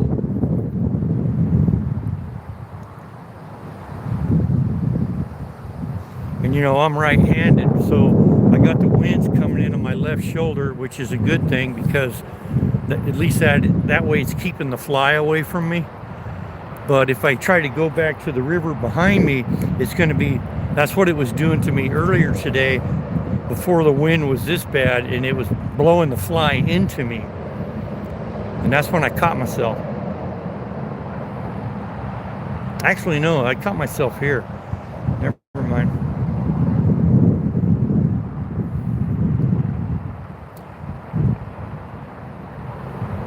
Yeah, this is fuck. I'm gonna go back here and take a leak. I'll be right back.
Yep.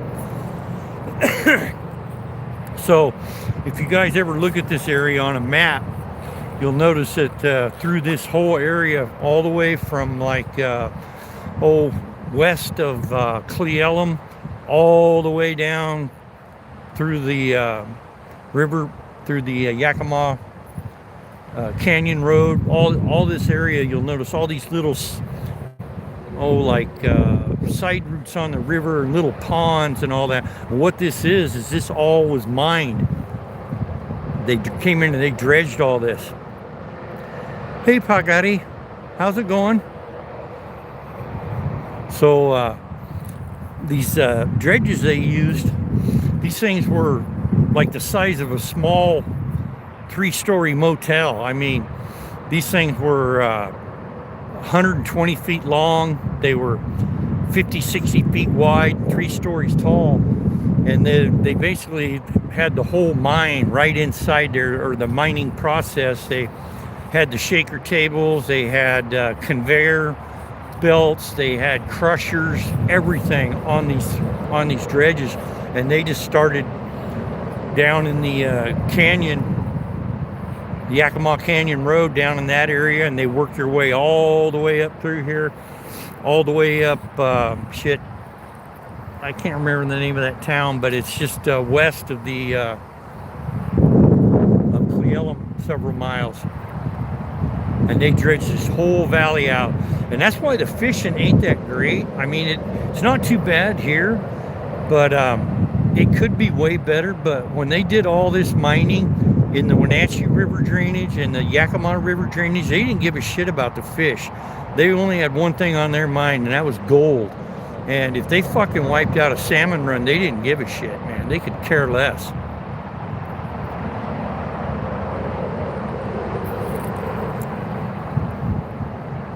We're fishing, fly fishing, but the wind is kicking up so bad, I can't hardly cast anymore.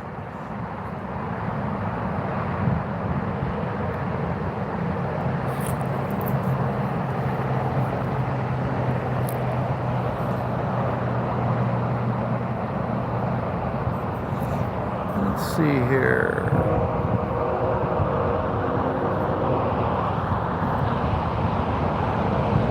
There you go, Pagati. Now you can hook up with everybody, connect.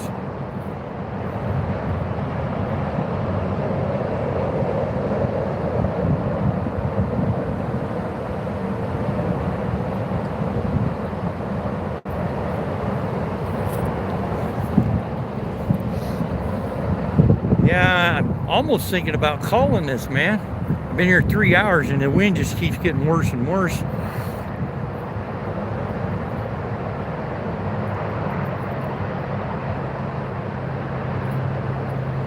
And we'll bowl 30 it and think about it.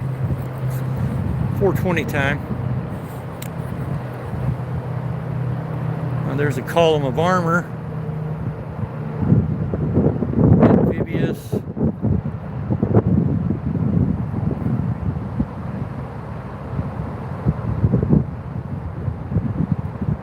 You're very welcome.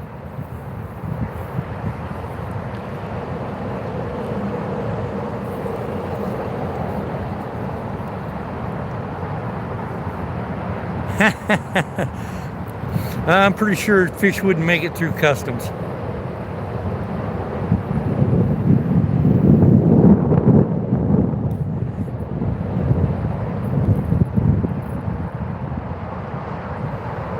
At least it's not cold. Could be worse.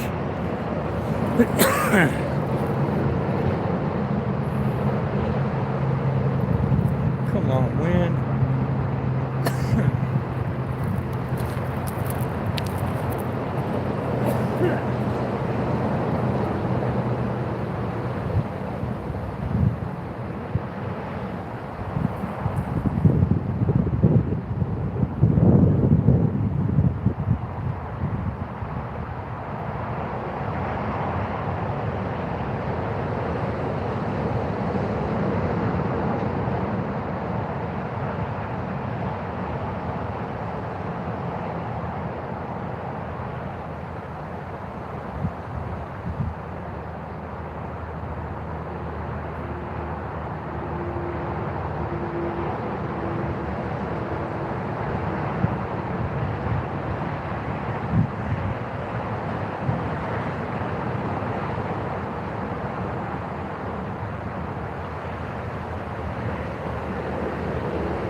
Okay, so I just did a little recon.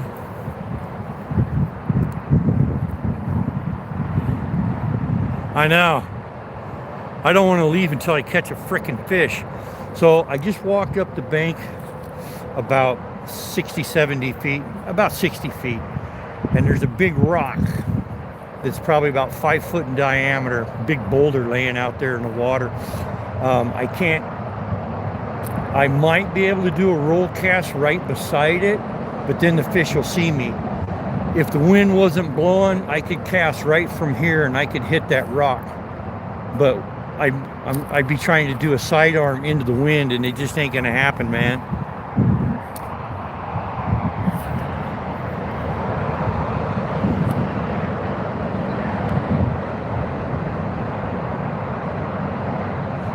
$10 p.m. in India.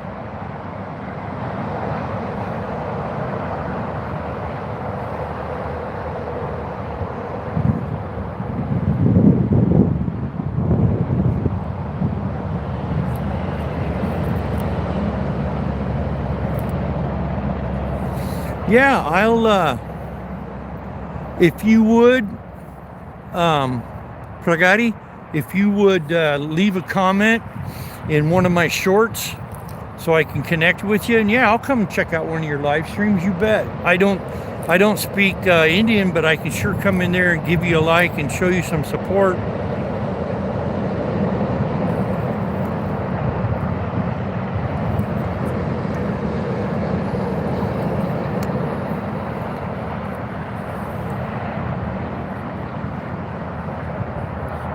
Yeah, I got a hoodie prepper. Good, good point. That's good. I'm gonna try one more cast.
That wind's blowing hard enough, it's actually loading my rod up sideways.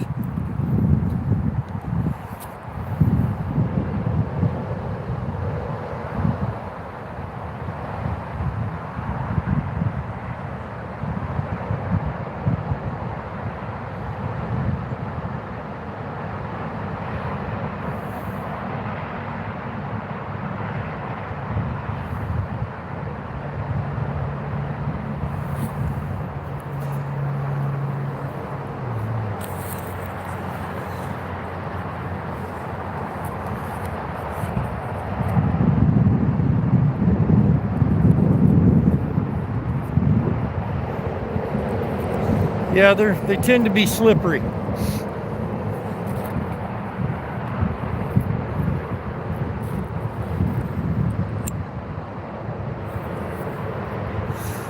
I'm gonna have another cigarette and try to, hopefully this wind dies down a little bit. Jeez Louise.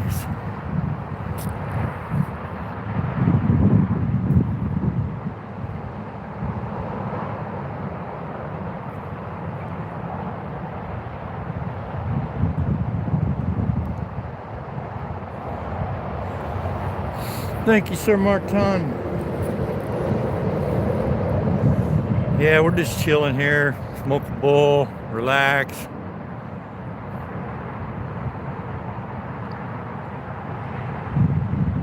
Nice.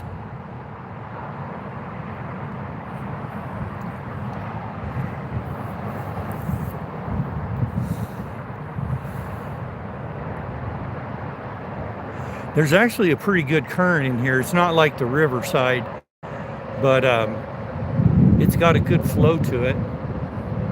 Those fish were lined up right behind that big boulder.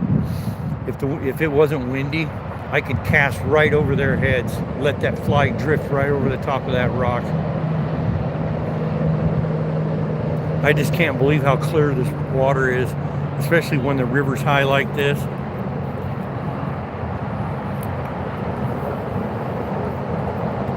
Oh, you don't have to watch the whole thing. They're pretty boring, Brigetti.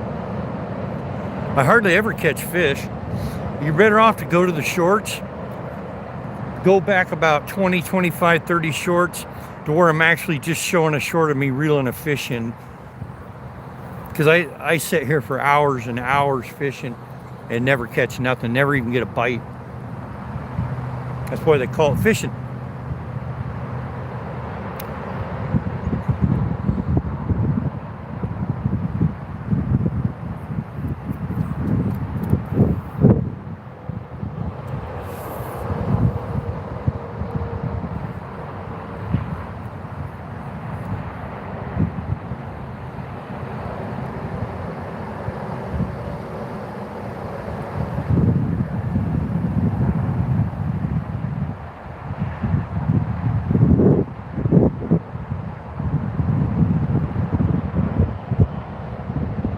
Well, that's not cool, Brigetti. If you're here to ask everybody to leave my live stream and come to your live stream, that's not very cool.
this thing in.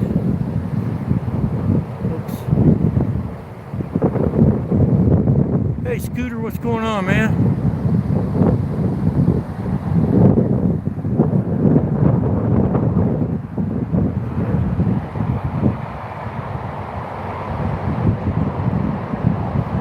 So, who asked that question? Jared, it's not one of those channels where the girl sits around half naked, is it? Well, I'll tell you right now, if it is, we're all heading over there. Just kidding.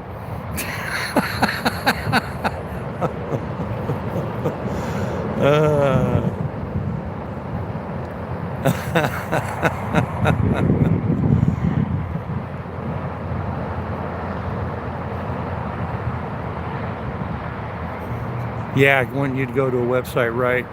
So I got my first bite.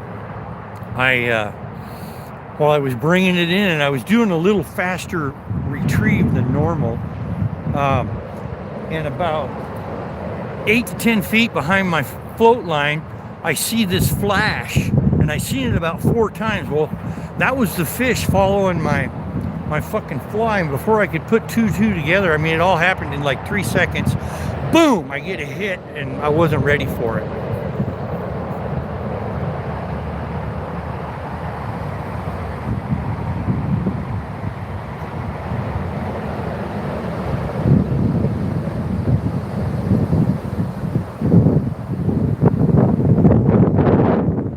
Yep, I've seen that too, Jared. Yep.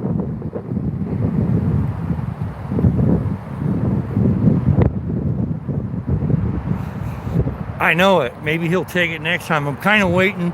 We got a real strong gust thing going on right now. I just kind of wait for, there's these lulls. You'll have about a minute. It's getting pretty close.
Okay, so there was another hit. Damn it. He's yeah,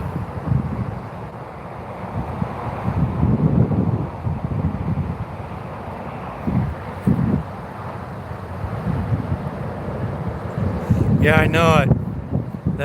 That highway sucks, man. I hate it.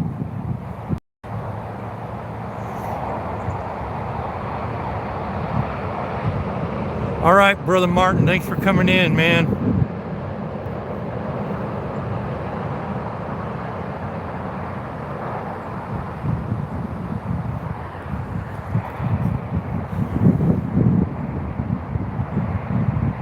Hey, J-Mac, what's going on, brother?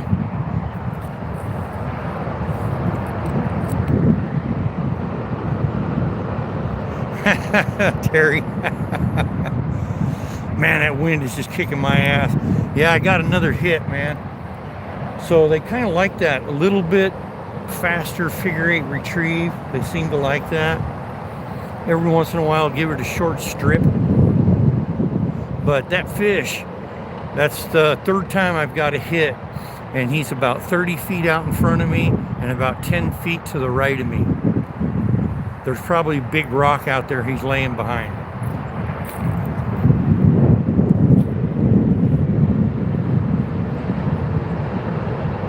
Okay, Spaghetti, I was just giving you a hard time. People want to come over and give you a like and drop a line, that's fine. I was just giving you a hard time, dear.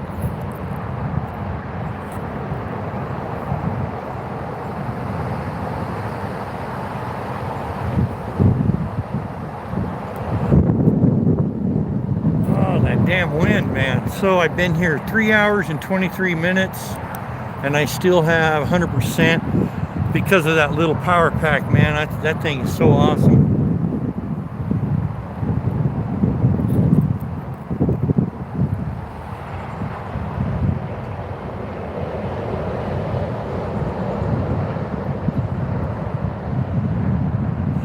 Yeah, I probably ain't gonna do shit today, J-Mac, to be honest. This is a new area. I don't know, I might, but the wind is just, I can barely cast. I'm fly fishing. I can just barely cast, man. I've lost 3 flies into the trees.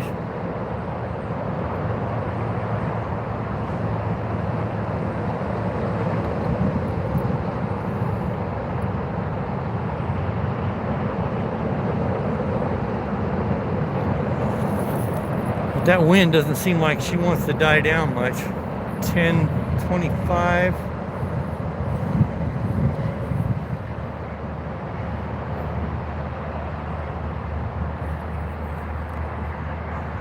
That was so cool, though. I watched that fish behind my fly. I could see him flashing back and forth. He was thinking about hitting it, and then all of a sudden, boom! He hit it. But I was thinking it was just the way the sun was hitting the water. I was like, "There's no way that's a fish chasing my fly." And yeah, it was a fish chasing my fly. Exactly what it was. But he did a super quick hit and then he was gone. So it was probably a trout.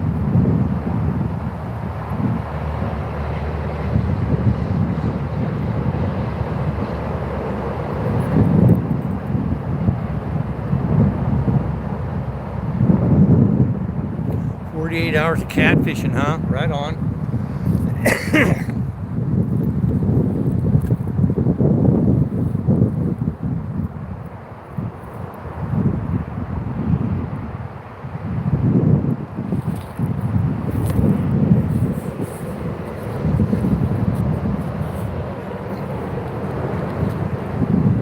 Man, this sucks, this wind.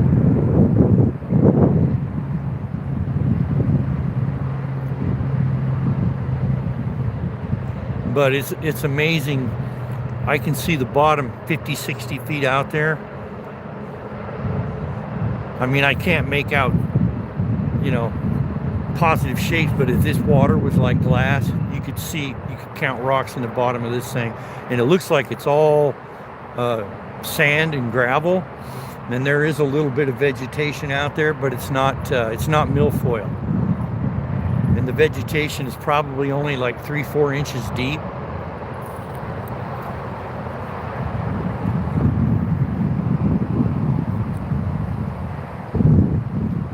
Yeah, I sure wish that highway wasn't there. But this whole stretch of river and all these ponds I fish, they're all right along the I-90 corridor through Ellensburg and Cle Elum.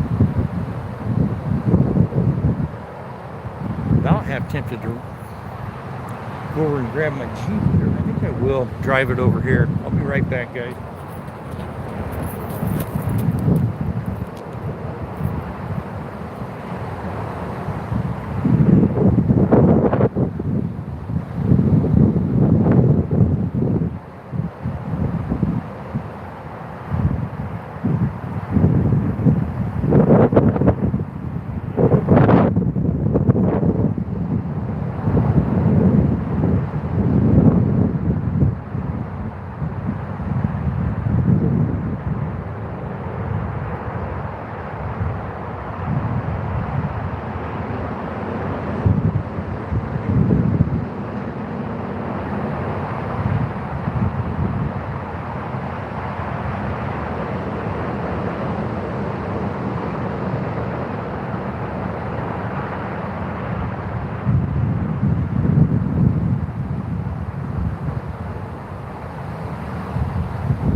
Down and move my Jeep, so I got my Jeep's about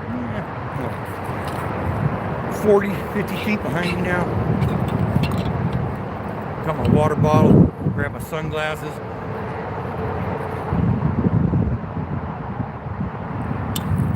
Oh yeah, nice cold water. God, this is a beautiful place, but I could see in summertime this would be a nice place to swim. Beautiful place to swim. I mean, it's nice sandy gravel bottom. Really nice.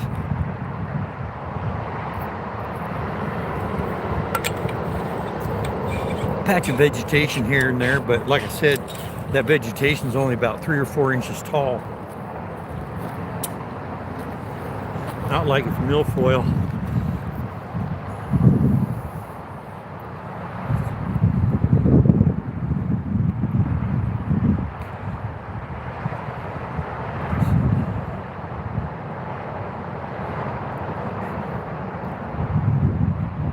Fuck, dude. Excuse my French. Man. Where are you fishing at, J-Mac? Are you in Europe?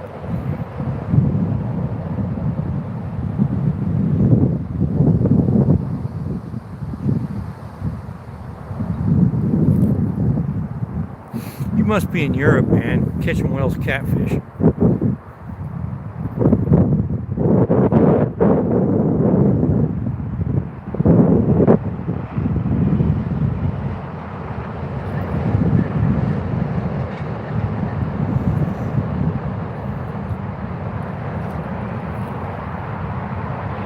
A lake in the UK, right on. No kidding, man. Here, free for all, or excuse me, free fall. I've seen you around before. There you go. I gave you a wrench so you can hook up with anybody in here you want, man.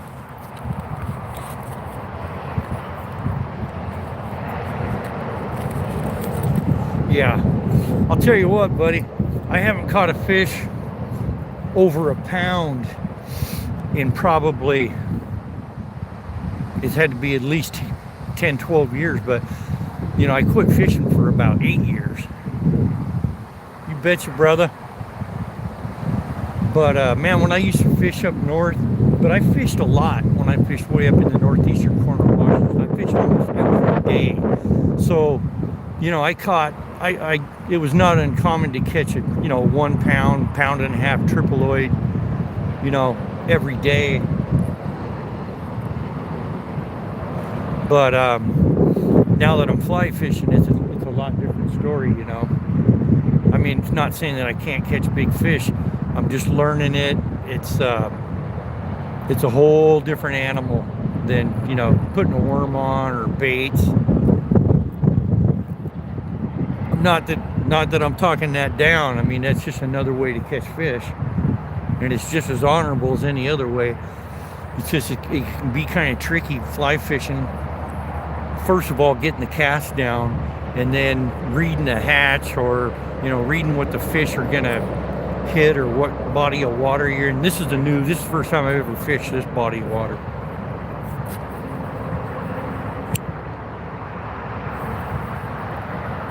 And this particular place is fly fishing only, catch and release only. It's supposed to be some famous trout fishing, fly fishing river, but man, I sure don't see it. I'm gonna try to cast out.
she's gusting again.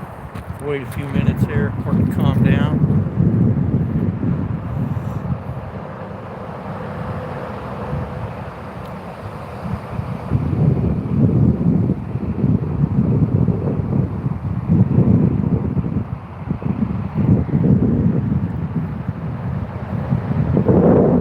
Yeah, it is too. Hey, Steve, what's going on, brother?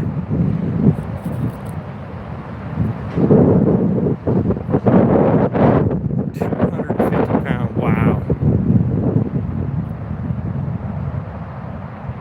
Man, that's a huge one.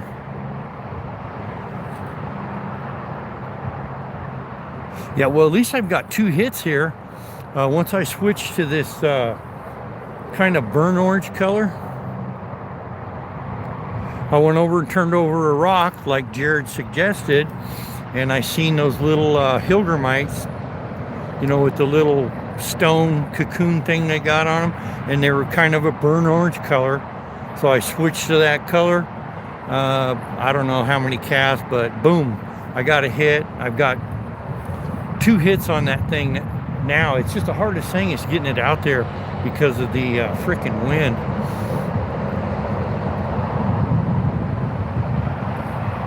So I just it kind of goes in waves.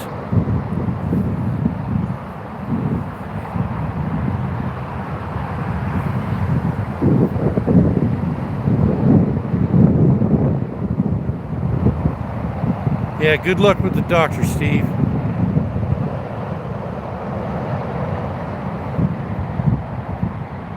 Two more days, huh?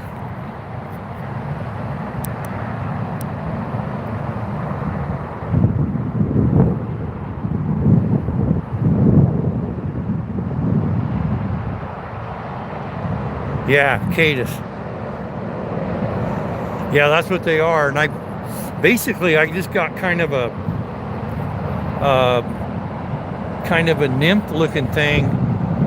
It's a burnt orange body. It's got a bead head, and it's got wire wrapped around it.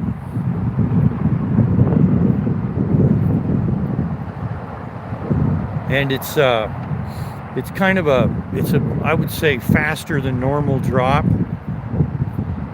So I kind of got to do a little bit quicker retrieve, but the fish seem to like a little more action, you know. I'm about half tempted, but I don't know how it would work though, because Criminoids, they usually like those things moving real slow, and as choppy as this water is, that thing, it just looked like it was jigging down there, you know.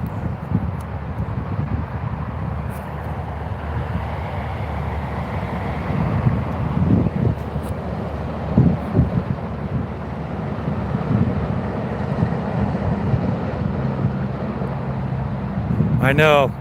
And when when we're older and we get shit like that, buddy, it really knocks the hell out of us, don't it? Let me take a look and see if I got one with no weight.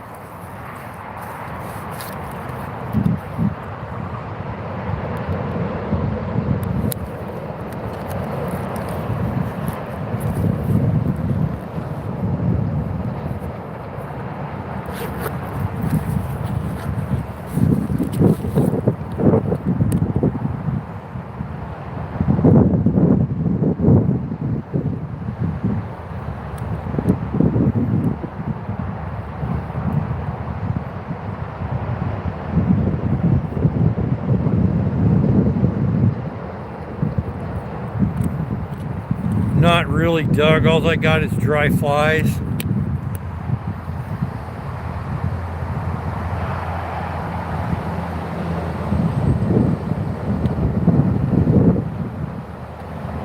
I got this guy. Dry fly.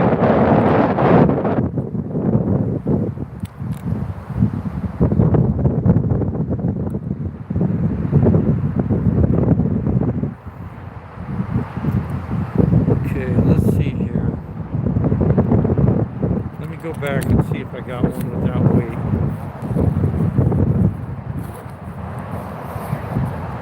I believe that would be in this box.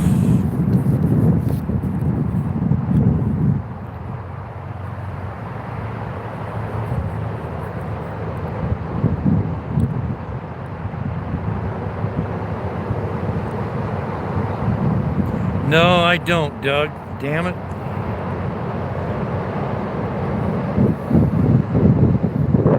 Water's moving pretty good. Cast it out so it's already wet. Well, you know, I think I'm gonna give this bead head a few more casts over here on this other side.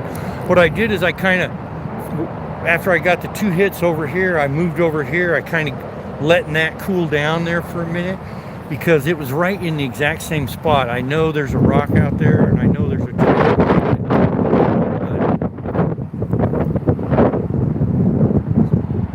okay, yeah, because this sinks pretty freaking fast. Man, the way that wind just rips across the surface of this water is phenomenal.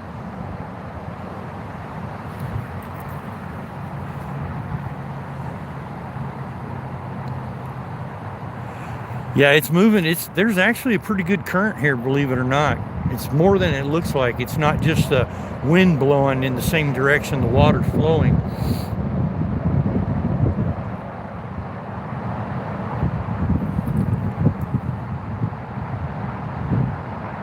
Where that fish is he's probably in about, I would say, 6 feet of water. Brother Matty, I got a couple strikes, bro, but I missed them both. And I've seen him behind my fly twice. I can see him when he's darting back and forth. He's flashing, you know, throws that chrome flash in the water.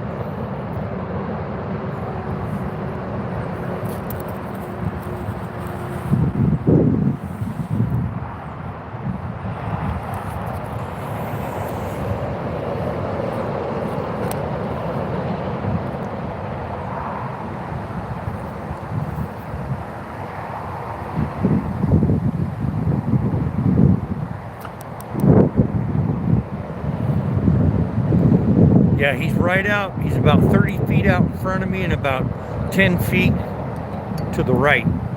And both times, that's where I got the hit in the exact same spot, both times. And one of the times I seen him coming. I seen one out here following my fly.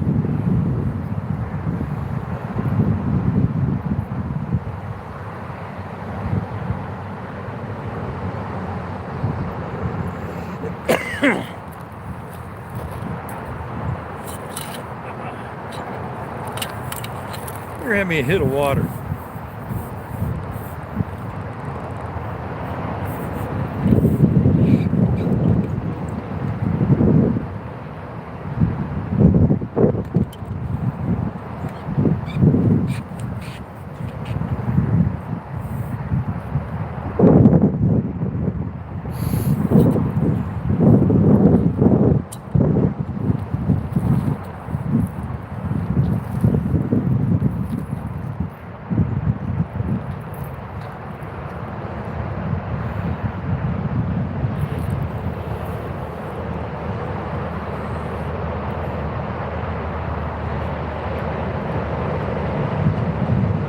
You know what?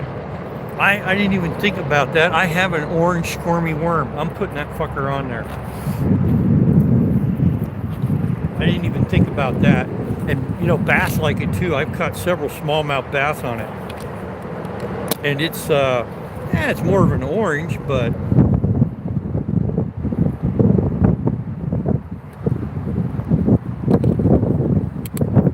tell me what you think about this.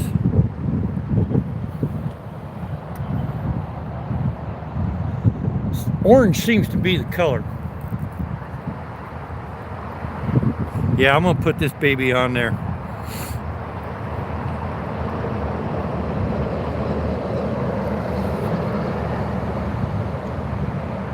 And you know, in these rivers here in Washington, I've had pretty good luck with the squirmy worm. All right.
has never ever happened to me before.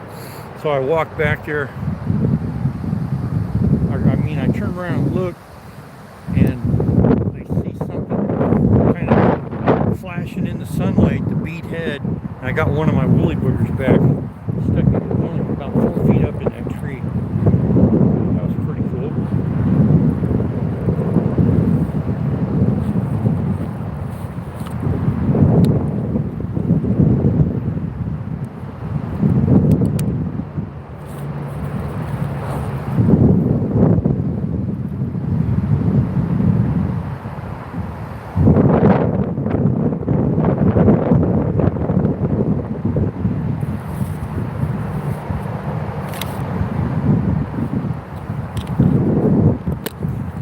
So I've only lost 3 flies today. That better.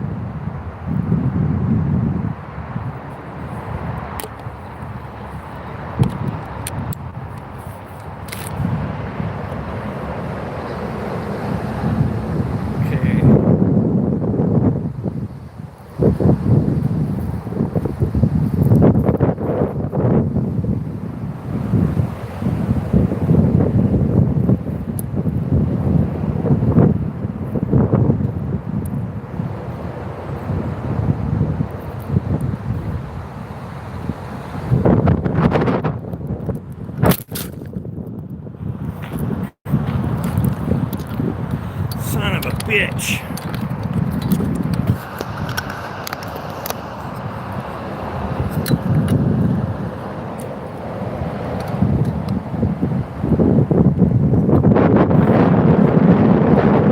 Insane, man. You guys just hit the drink, but not too bad. Just barely in the water.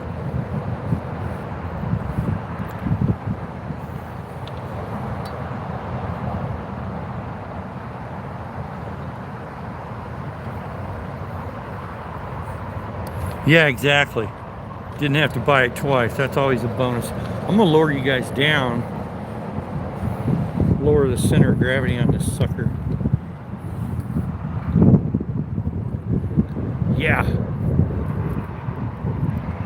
Okay, I can see what I gotta do. I gotta lower this leg right here. There. There we go. Yeah. Yeah, the wind is fucking screaming here, man.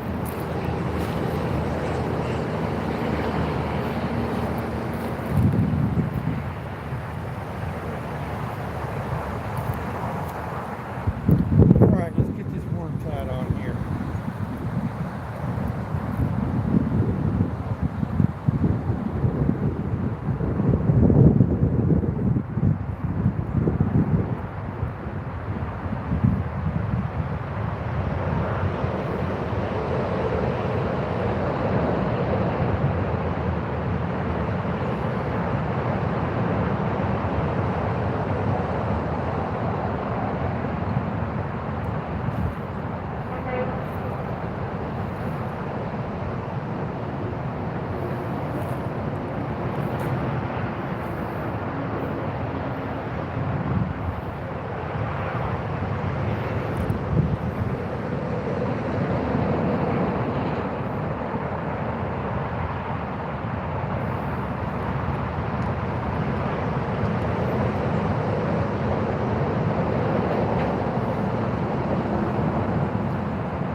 Okay, got that on there.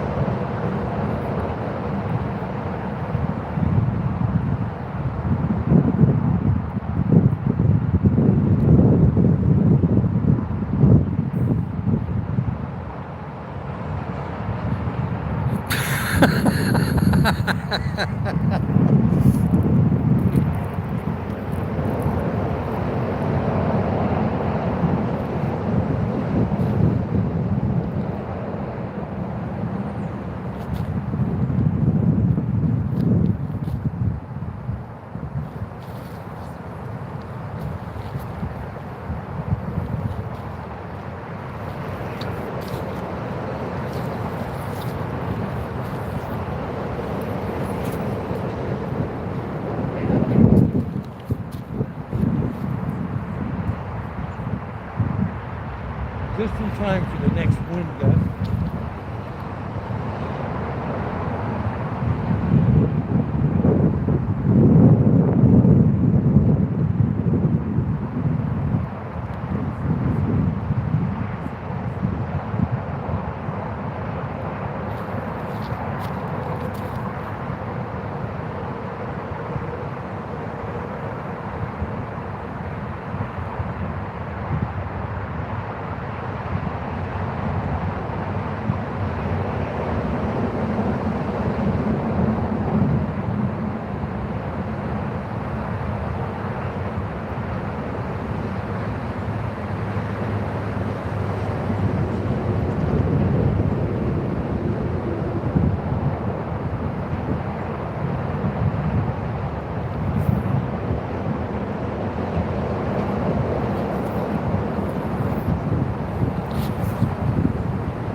Oh man, that sucks. Fuck. That would blow majorly. I have to raise you guys back up a little bit. Yeah, so about, I don't know, 9, 10 months ago, I was doing a live stream down on the Columbia River, and I straight, and the big wind gust came up, blew my whole tripod, everything into the water, and I didn't notice it right away. I turned around and was like, you know, it's gone, and then I look and it's in the water. So the phone was in the water, I'll bet, for a good minute, because then I grabbed the tripod and the phone fell off and it was still in the water. So it was in the water for a good minute. So I put it in rice that night, dried it all out real good, and it let me finish my live stream. And then I put it in rice that night, and everything was fine. And then all of a sudden it wouldn't take a charge. It just kept, the charge kept taking longer, and then, you know, this charging cord didn't work anymore, then this one didn't work anymore, and I went through about 4 charging cords, and then it just flat ass wouldn't take a charge anymore. But yeah, that was only about a $300 phone, and I had it insured. Oh, I'll bet your wife was pissed. All right, so what do you guys think? I got the Wiggly on there, and it's got a bead on it, and that sucker sinks fast. Should I put a strike indicator on? Just throw it out there and let it drift?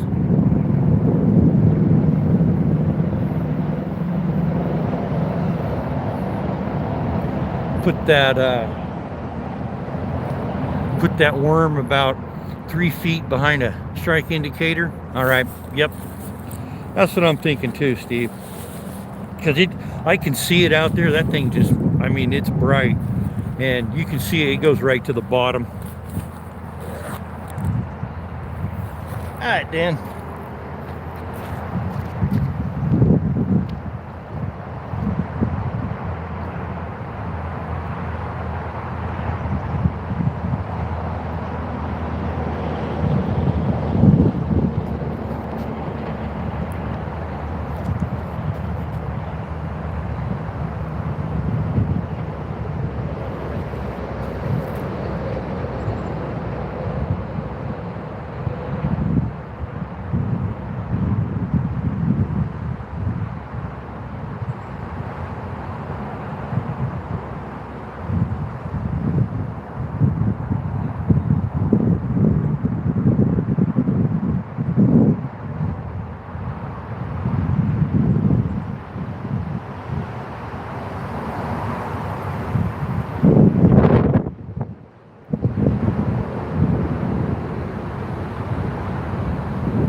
let that sucker drift in the current.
I gotta slow down when I got a strike indicator on here. I'm going too fast, and that's why I get all fucked up. Gotta slow down.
Little melon humor.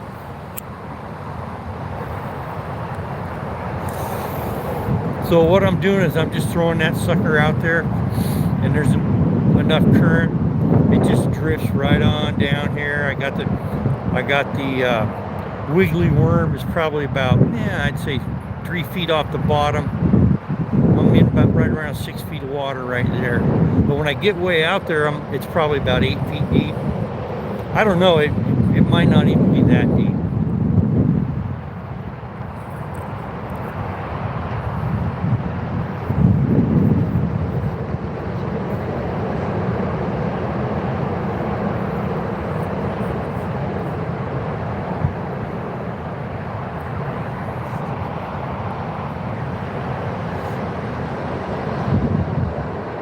Wow, that's a lot of firewood, man.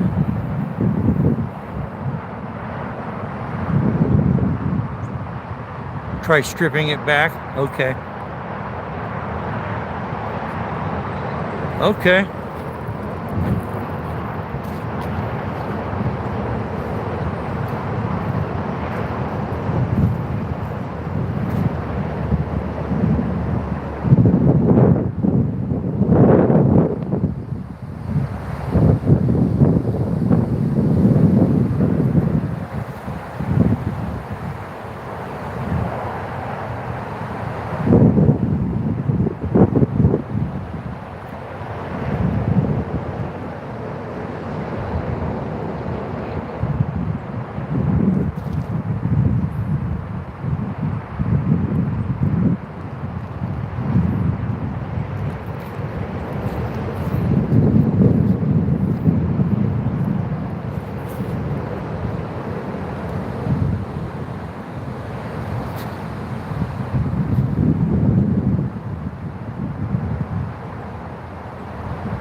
come down here a little bit.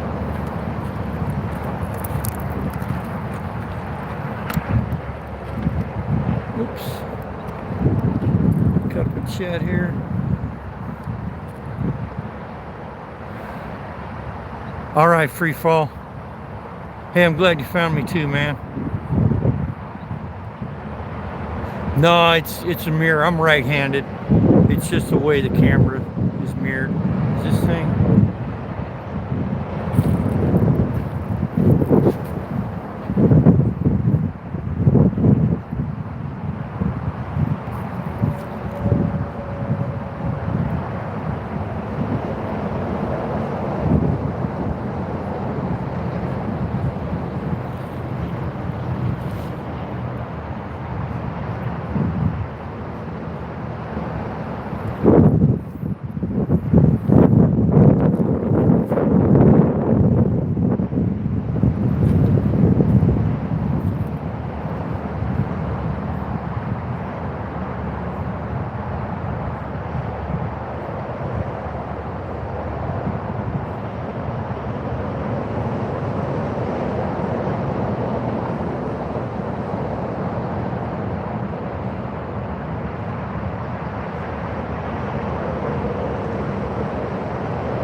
Okay, those trout that are up there behind that rock, I gotta go. I about had it with this wind.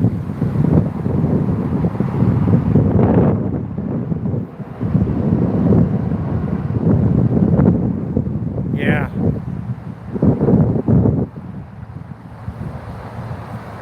I gotta try to cast on those fish one time, man. It might cost me a fly, but there's like 3 or 4 of them there. I gotta try it one time, man. Hopefully I can get over there.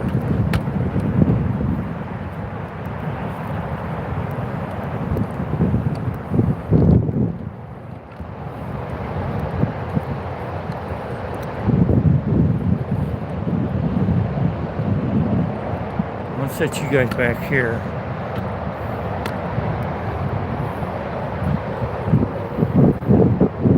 See that big fucking rock?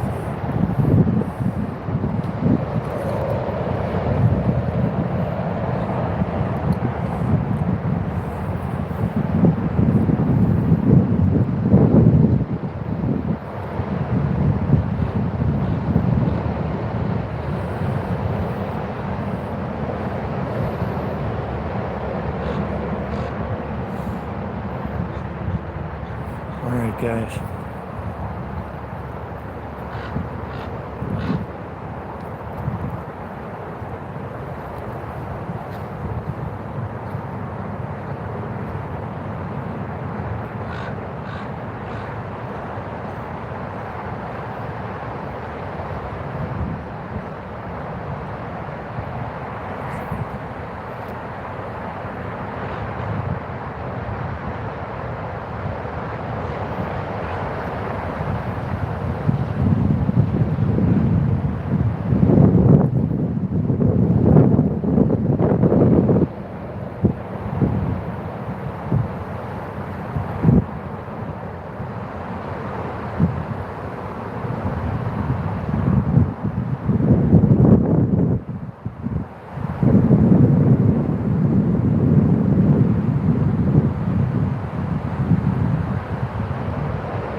this fucking wind. Jesus. See what I missed here.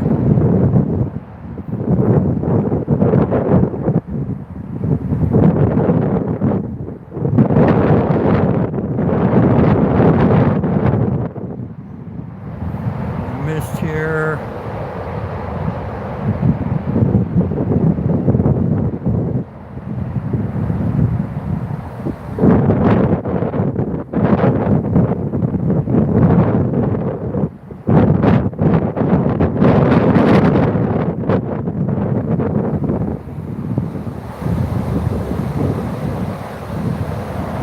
Well, this is good practice for my roll cast,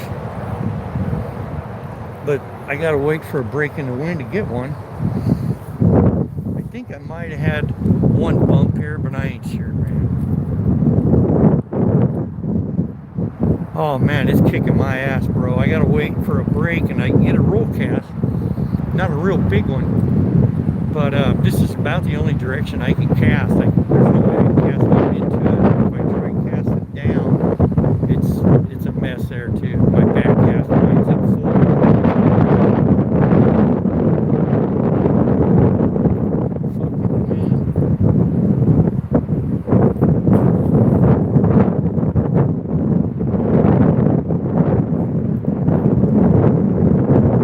Thanks, Jared. You know what? This is the first time I've ever done it. First time I've ever done a roll cast was here today. And it was only because I got no other choice. So it's either sink or swim, baby.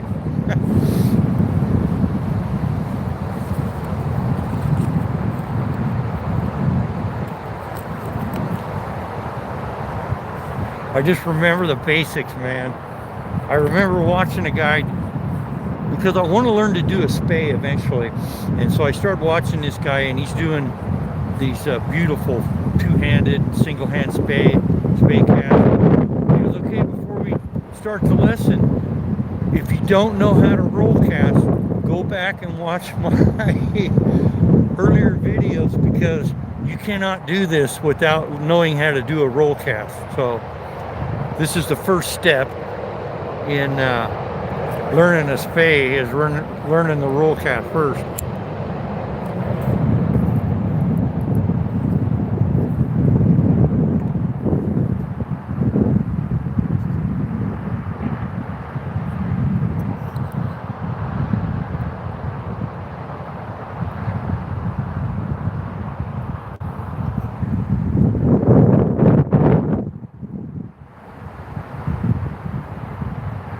Yeah, yep.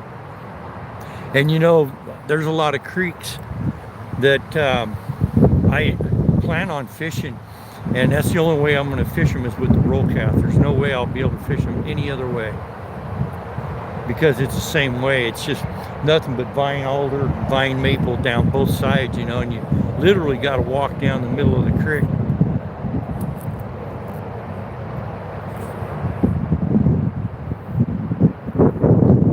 Yeah, I know, I need a double hander. Yep. Yep. I fished some big, up north. Well, the Columbia's a big river. But, yeah, the Columbia's pretty big. I didn't realize it was this big till I came down in this area. But,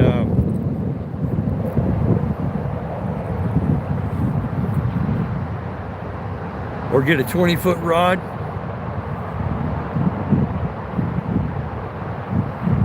Right now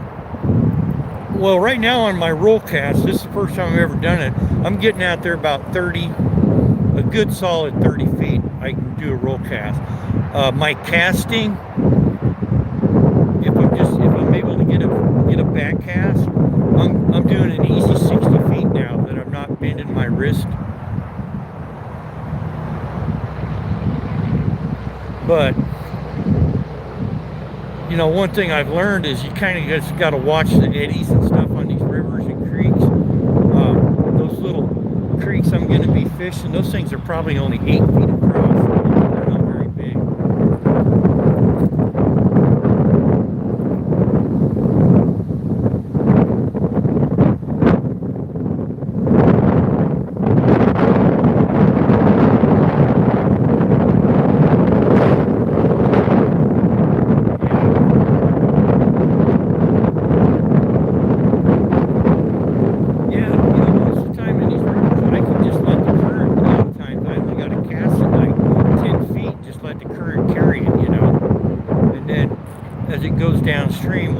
it starts, you're kind of working toward the bank and then strip it back up to me. No, but I'm getting some, by God. Yeah, if I get some waders, I don't have shit to worry about. Then I can do my false cast, you know. That's got to be my next investment. Before I buy a two-handed spey rod, I'm gonna get I'm getting some waders. But I'll tell you what, the next rod I do buy is gonna be a minimum of a 12-foot rod. Yeah, switch rod, yeah. That's what I'm talking about, Doug.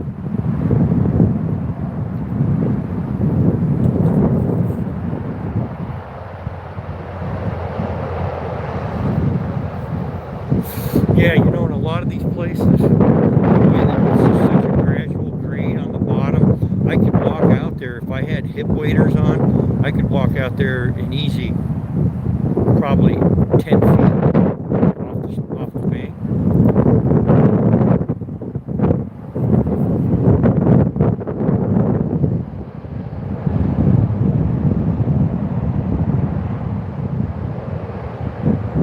Well, you know, when it warms up this summer, yeah, I'm not wearing waders. I go right out there because most of these places I'm fishing are really nice sandy gravel bottoms, and I'll walk right out there in barefoot, you know, in shorts.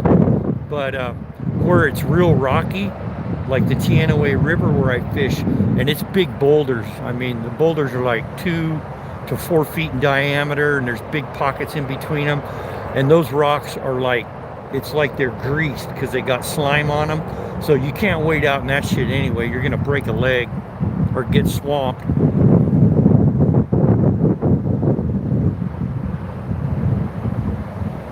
Yeah, I'll wet wade too. Yep.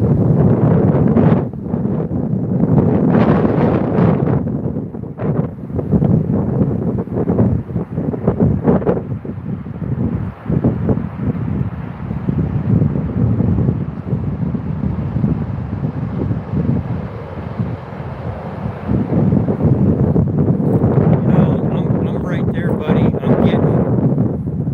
My cast, I just keep gaining and gaining more. When I first started out, I was only getting 35 feet. Now I'm up to a solid 60. And I swear on that lake last time I was out, I was pushing, a couple of them were good 70-foot casts, but I'm inconsistent.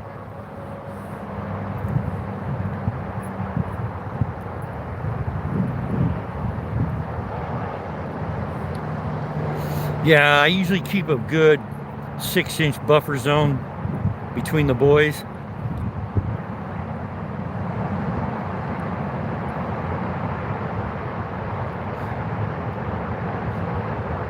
Yeah, exactly, Steve. I will definitely do that. Yep.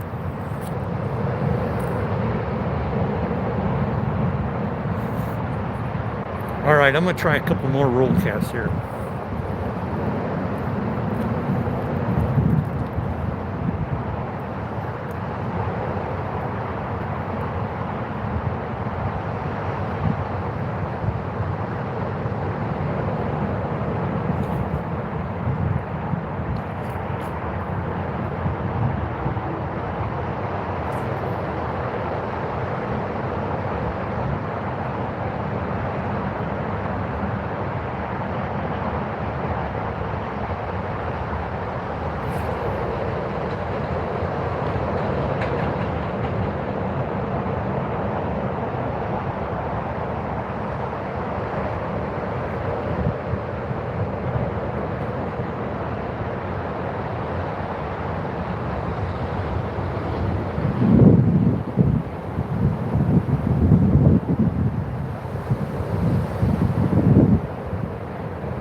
All right, Steve, thanks for stopping in, man. I appreciate you.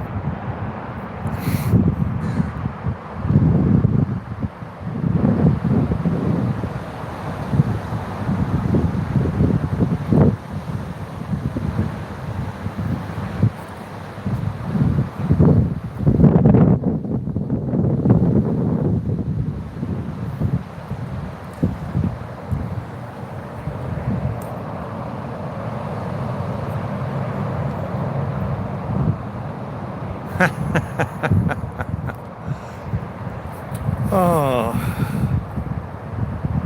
yeah, man. I've been fighting it all freaking day, man. It's just like, you know what, enough. Hey, but at least it was good practice for my roll cast, you know. Fuck, oh dear. It wears you out, man. I'm gonna run down and grab my net and my canteen.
Oh yeah.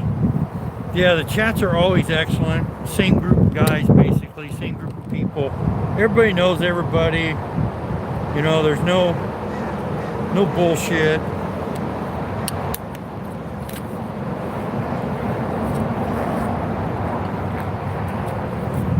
Okay, get this indicator off.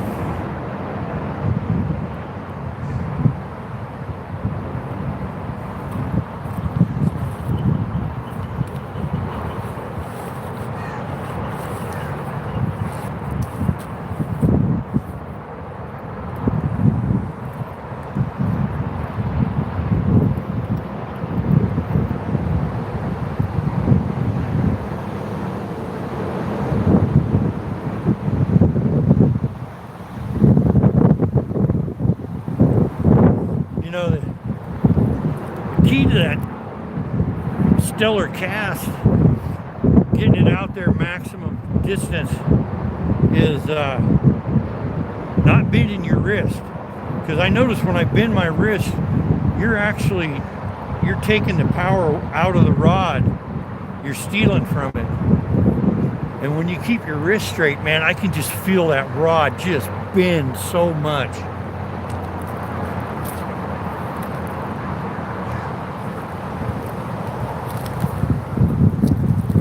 And it doesn't throw my fly into the rocks.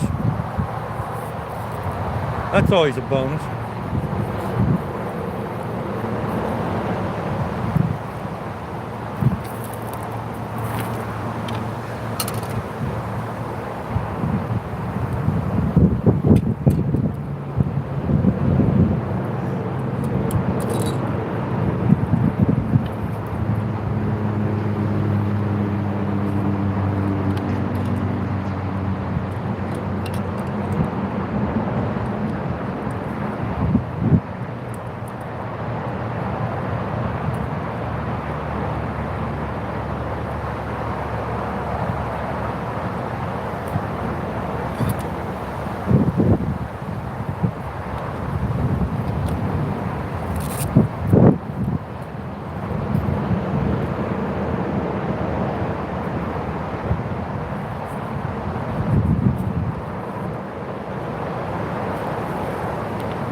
that's a fact.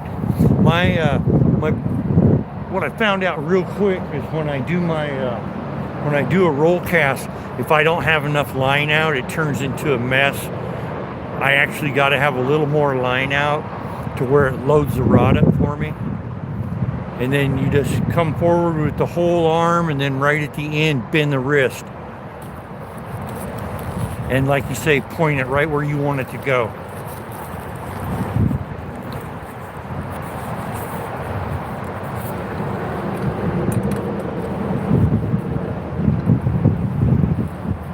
Yeah, I think Jared knows that's Maddie.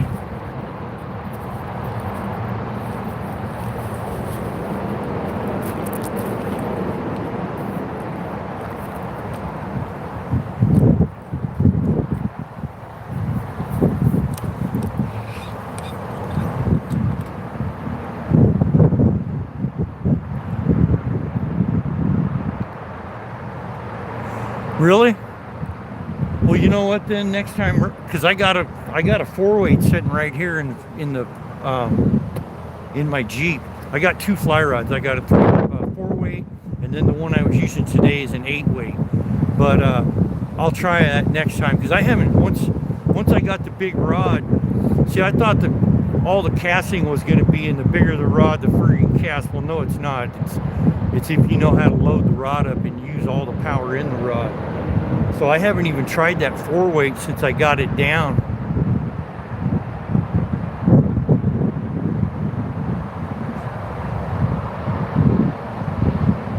Overlining one size.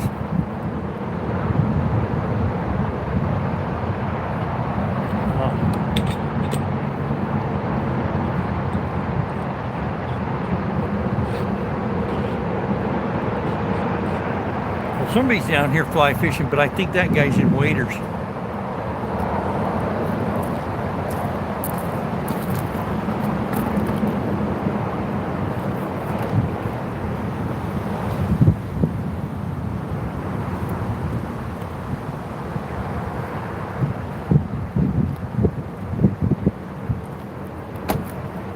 Nope, not fishing at all. Walking their dog way down the road there.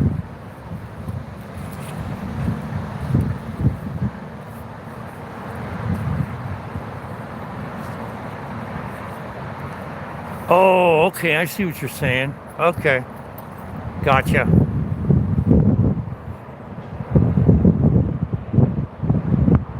Yeah, because I've got 4-weight rod, 4-weight line, 8-weight rod, 8-weight line.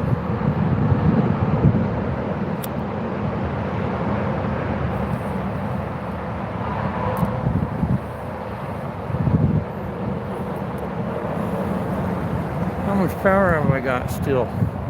Down to 63. And, well, that's still 5, almost 5.5 hours.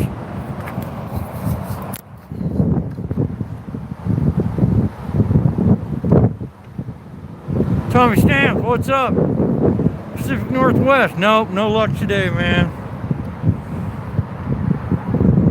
Today was a blank. But I got a couple bites. This is a new spot on the river, though. I've never fished here before. Down here on the Yakima. Never fished. Well, I did up at the boat ramp, on the south boat ramp, Cle Elum boat ramp. But it was like a window, about a 20-foot window to cast. That was it. This place has got lots of places to cast. But the wind is just kicking my ass. I finally gave up. Had it with wind.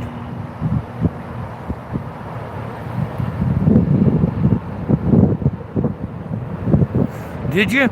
Well, on my way home, I'm stopping for Morels.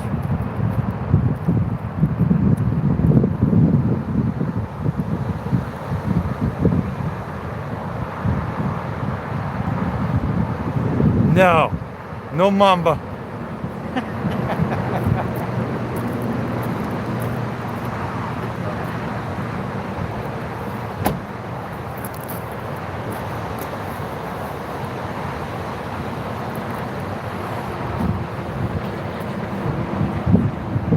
Yep, I'm gonna be picking some, hopefully.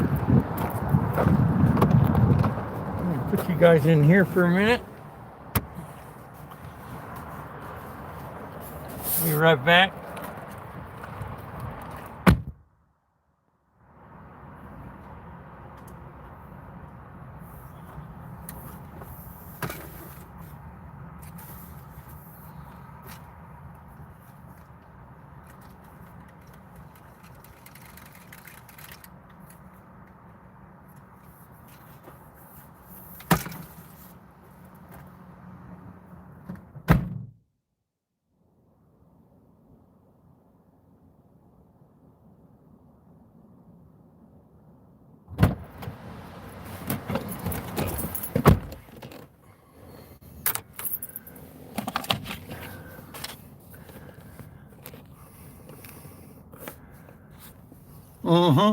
That's exactly where I'm heading.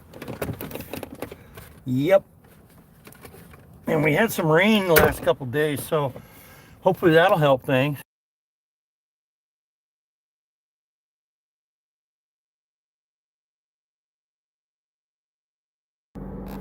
Louis got a shotgun, huh? Yep. Too bad I don't get servers up there where I'm going to be picking mushrooms, but I'll get some video anyway. Oh man, that was something, let me tell you. Oh, what have I got going on here? No.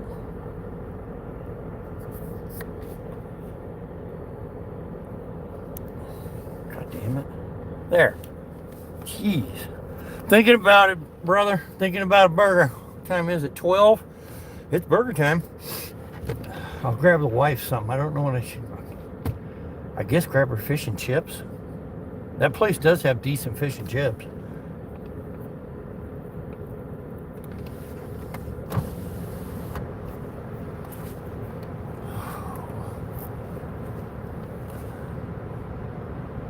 Oh, cool, man.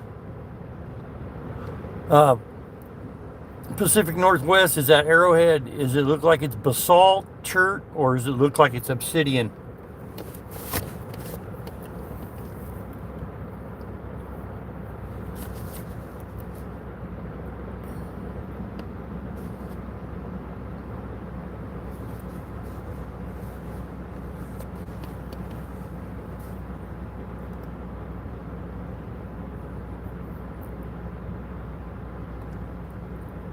Hey, Northern. What's going on, bud?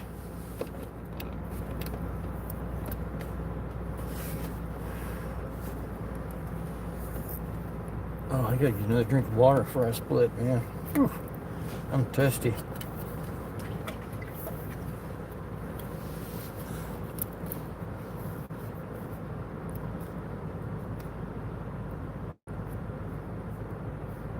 Oh, really? Well, you know that obsidian, if you find any obsidian arrowheads or other tools in Washington State, that obsidian either came from Oregon or Northern California, because Washington State doesn't have any, from what they say, the geologists say, they've never found any obsidian deposits in the state of Washington.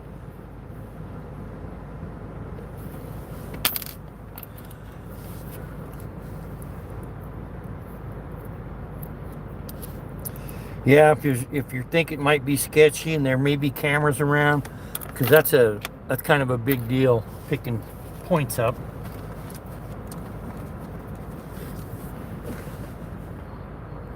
All made of flint.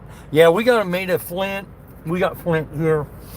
I have found some made out of damn it, basalt. And I found some that, I'm not sure what the material is. It looks a lot like chert, but we don't have a lot of chert up here. But you know, it could be imported, because the Native Americans, they were trading long before the Europeans ever found this place. No, Wanda, I got skunked.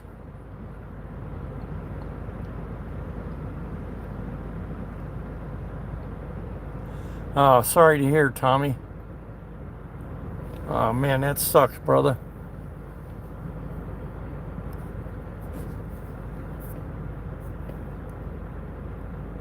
Right on the trail, huh?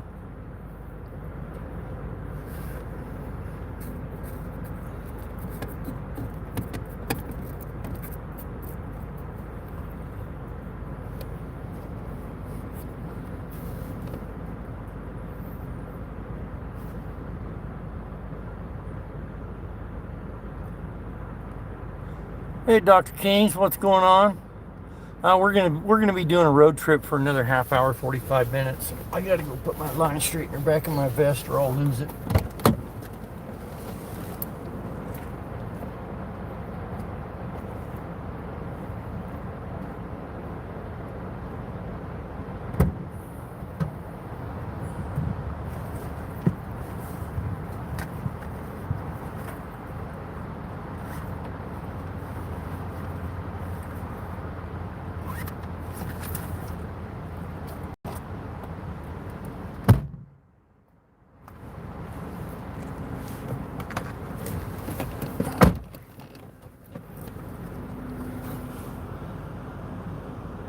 Nope. We were fishing. We weren't looking for gold.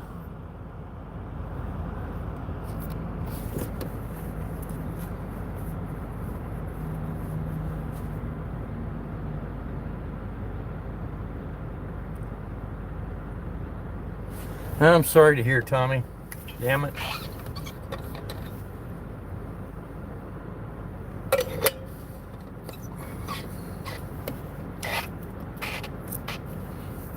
No, I didn't tell him, baby. So the guy we bought our house from, that's my wife, Robin. The guy we bought the house from, he was a rock hound. This guy was a rock hound nut. That we found so many cool rocks in that place, and he had a saw set up in the backyard. So we've got opal and agate and all kinds of different rocks that have been cut on a saw. I found some gold in the creek in front of my house this past weekend. That's awesome, Jared.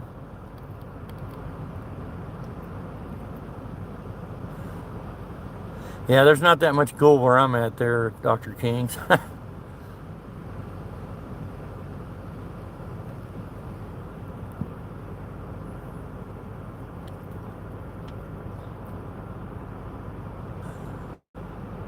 Is that where the Mattawa?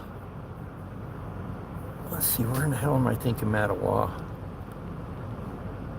Is that where the petrified forest is?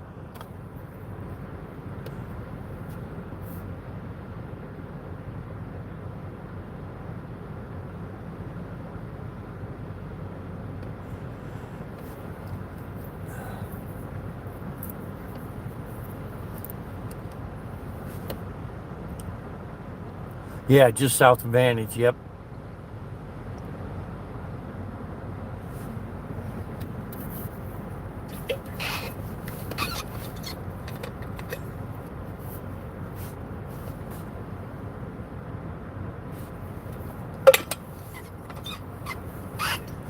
All right, guys, we're driving. Honey, since you're here, do you want me to get you some? I'm going to stop at the, or do you want, maybe you don't want me to stop at Twin Peaks and grab you some fish and chips or chicken strips or something?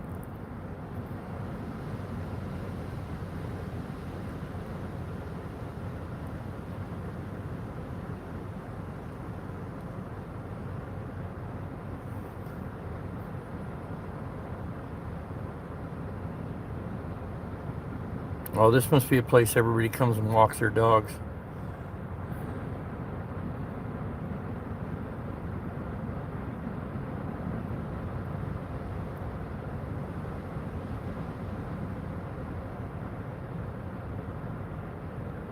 Yeah, this right here, this area I'm in, this was has all been real heavily mined.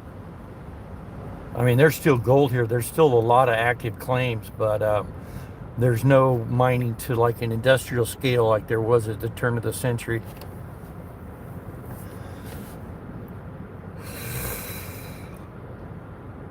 Man, I'm wore out from that damn wind. Well, my wife just must have popped in and popped right out.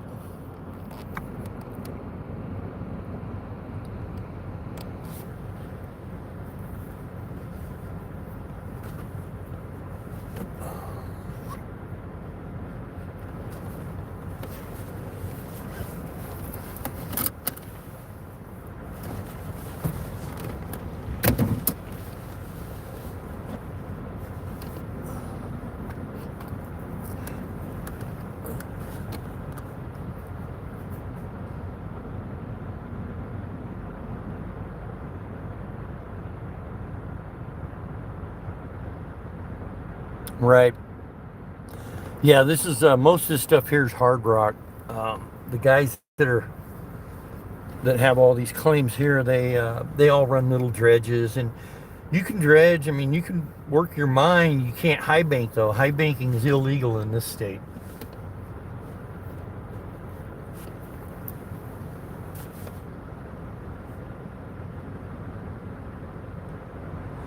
I think I will. I'll just go ahead and get her the fish and chips since she already split, and I'm gonna grab a burger.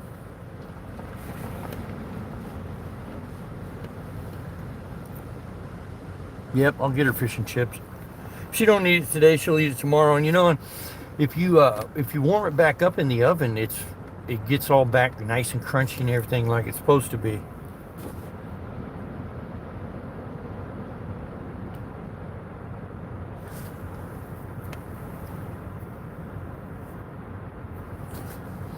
Yeah, a lot of these places, man, these guys, they got their hard rock mines. They've got holes like 20 feet deep where they just sucked everything out of it, and it's just all the way down to the bedrock.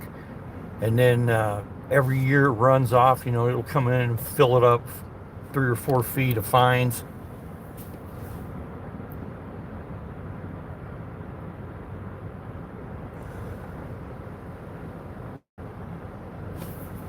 Yep. All right, guys, we're moving. Whew, I'm beat, man. I feel like I've been wrestling all day.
Man, that Whispering Pines trailer park or RV park, man, they own some fucking land. I mean, they own both sides of the river for probably, I would say, pushing 2 miles.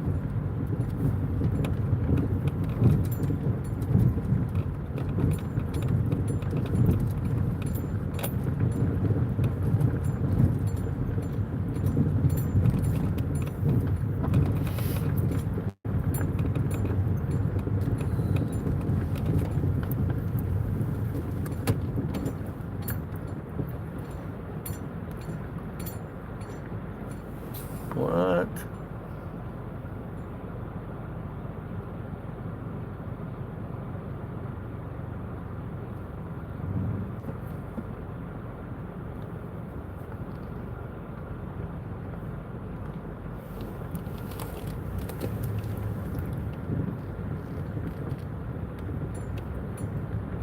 Well, that's awesome, man.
So this is a fish screen.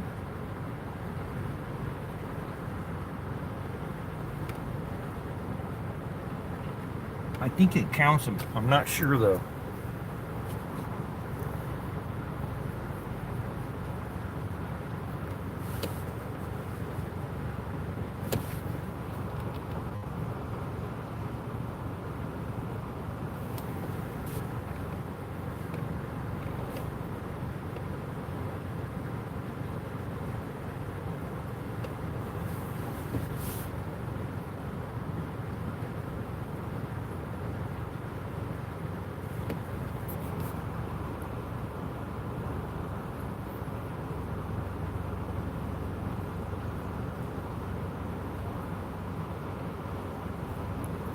Yeah, I was thinking about just buying a, speaking of retrieve, I was going to buy a golden retriever because I heard they retrieve gold.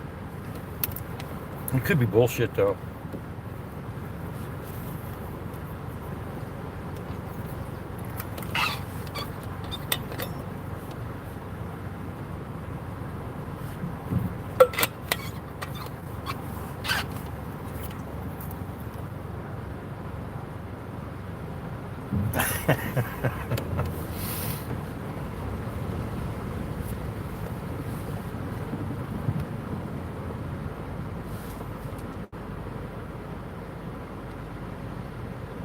Oh, I see. With the fish screen, no, it's not counting fish. It keeps fish from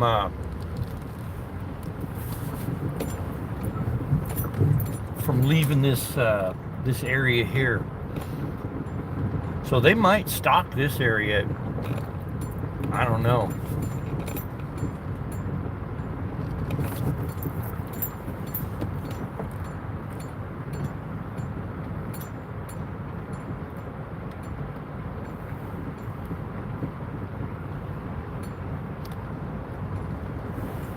Sounds like a Stanley. No, it's what is this thing?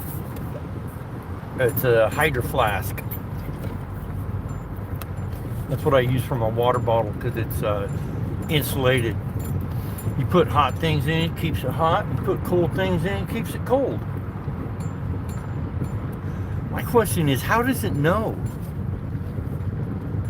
There's no technology in it. Ooh.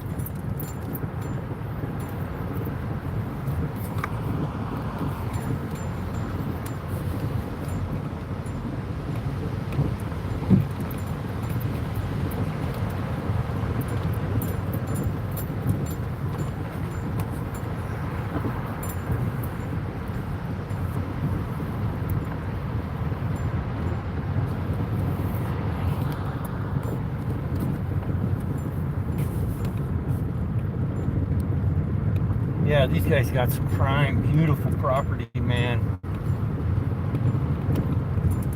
I see back there they had one little lot for sale.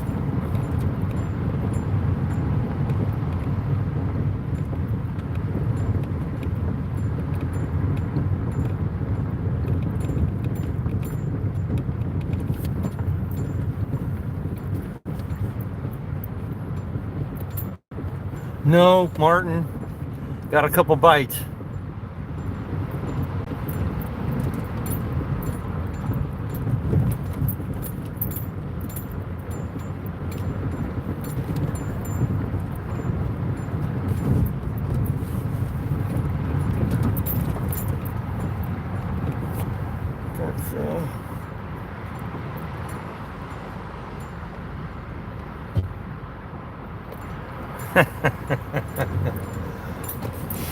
I was just teasing.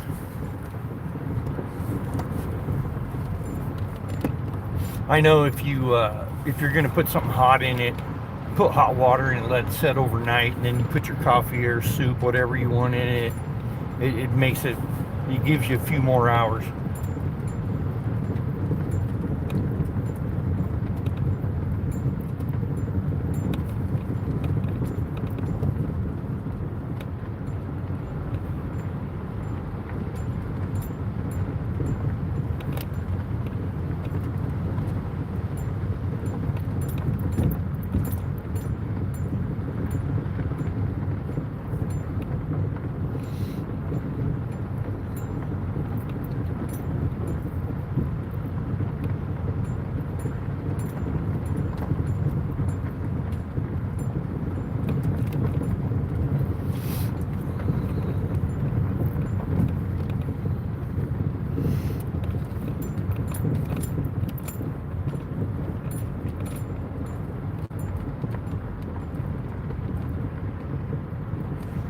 got a little mini mart here. Huh. That's cool.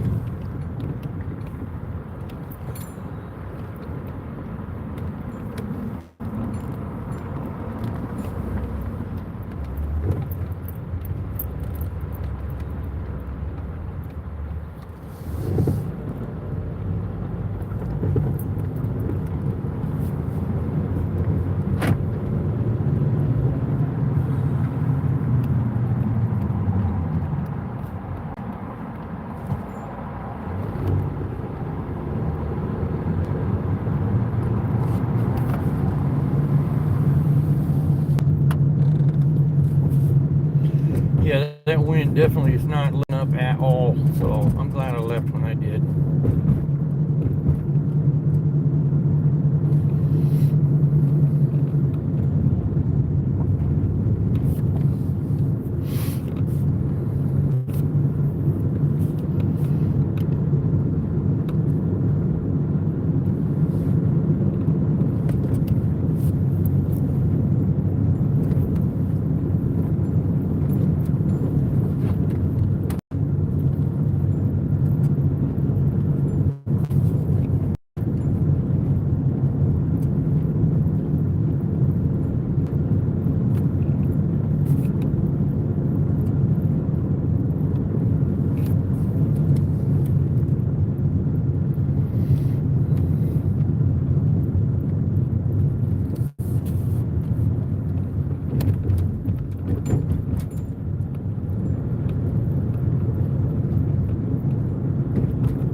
This is a little town of Cleveland.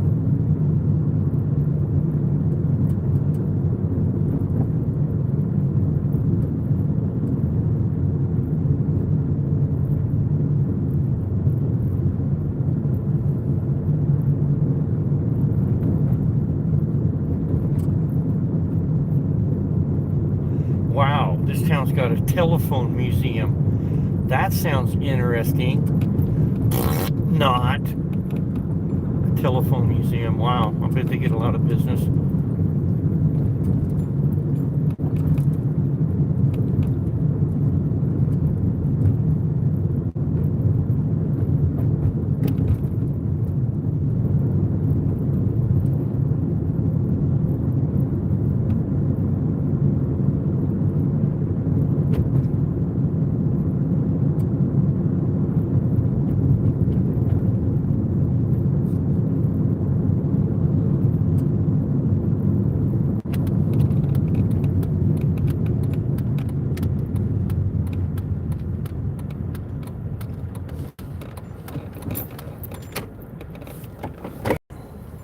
Got up on chat real quick here.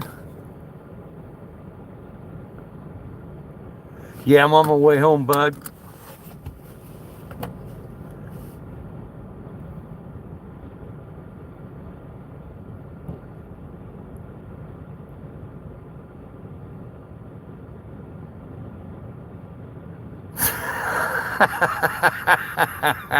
That's pretty good, bud. All right, Dr. Kings. Hey, man, stop in again, and I'll hook you up with the wrench, bud.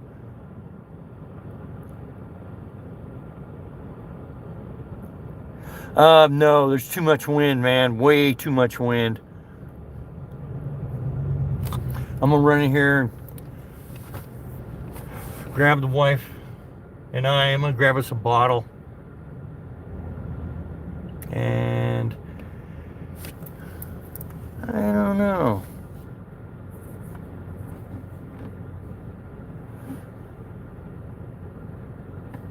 No, I'm not going to stop for a Corona.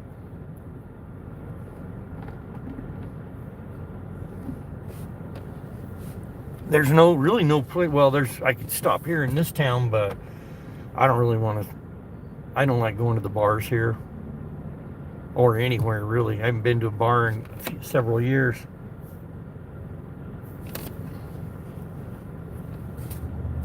All right, guys, I'm gonna run in here real quick.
Damn.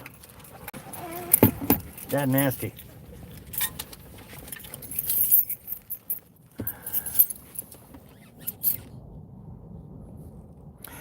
No, I got a whole case of beer for Saturday, and I haven't opened that bottle of Glenlivet yet. I'm still sitting on that, but I'll be breaking the seal on that baby.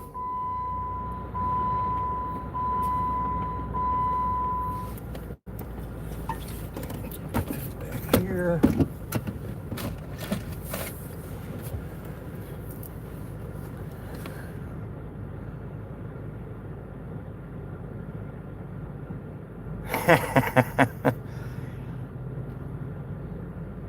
I know, that's why I'm growing it back out, man.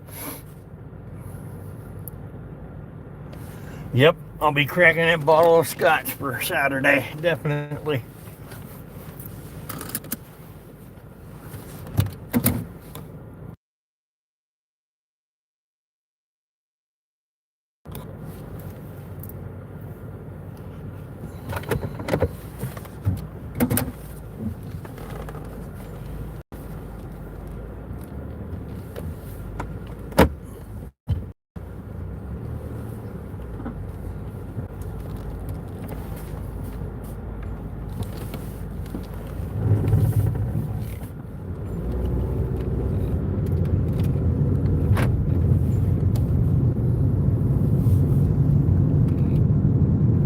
I mean, it's a beautiful day, but it's just that damn wind. Lord. Trout water. Oh, there's the fly shop right there. So this town's got a fly shop too. I don't feel like stopping at a fly shop though. I'm gonna be stopping up on the pass for mushrooms.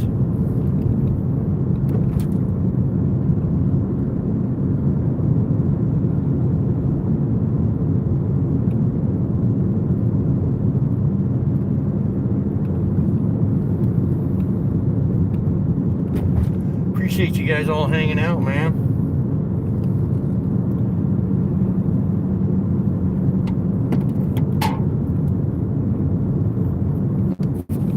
Yeah, if I can get that roll cast mastered and get some waders, I won't need no double spay rod, a switch rod. I won't need one. But I might, the next fly rod I do buy, I might buy like a 12 foot.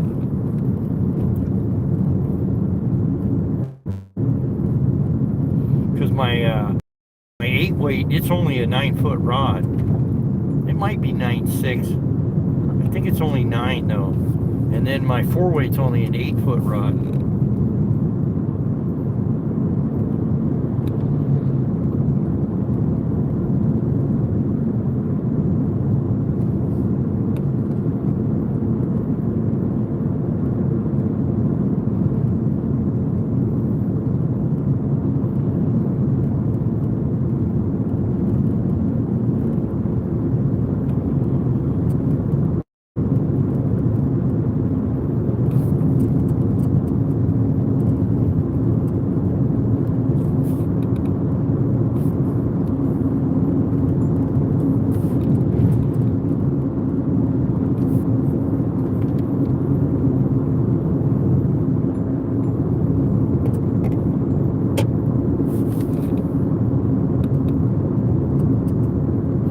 You know what I think I'm going to do? I think I'm going to get both a order of fish and chips. And that's what we're going to have for dinner tonight.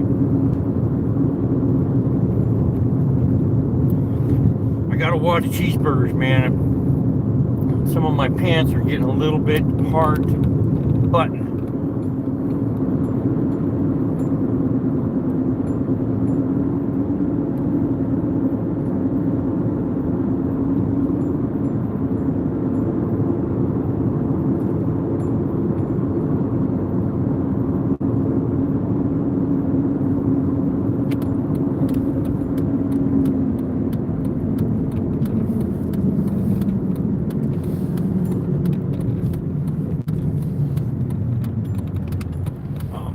Place is freaking packed. Oh, no way. Because that's one thing about this place. They are slower than shit because everything's fresh. Nah, rain check. I'm not, I don't even want to, I'll be sitting there for 45 minutes or to an hour. So we're not stopping anywhere. Bummer too, man. Oh well. We got lots of leftovers, and I think I got steaks to cook tonight. I'm good with steak.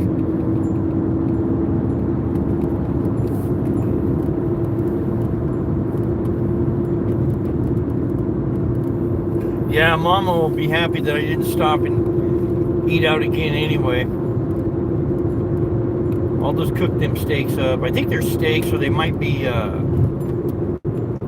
pork steaks. I don't know. Either way, though, I'll cook them babies up. Got leftover ribs. Got some other stuff that's left over also. We got plenty of grub at home. I can't believe that how much it costs to eat out, man. That 4-burger thing that you and Chloe get, Maddie, with the onion rings and the chips, that would probably be, and I think you said you get it for like $14 or $17. That would be an easy $35 here. Easy 35 bucks.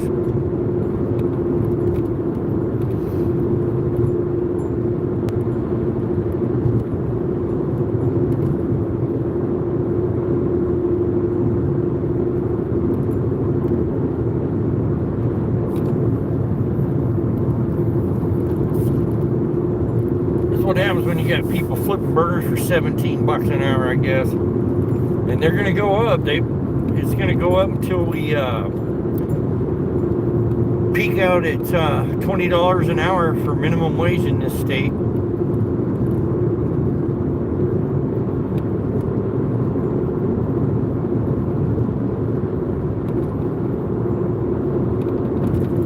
Yeah, hopefully the buffalo will be out. We can, I keep saying that. I'm going to show you guys the buffalo, and they're never out.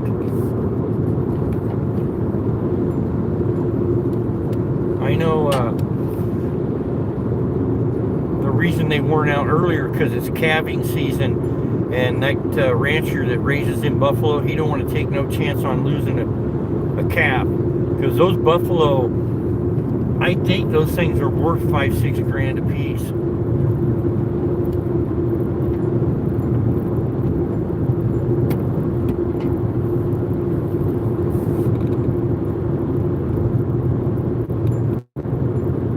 You guys can still see the snow up there in the high country on the ridge line.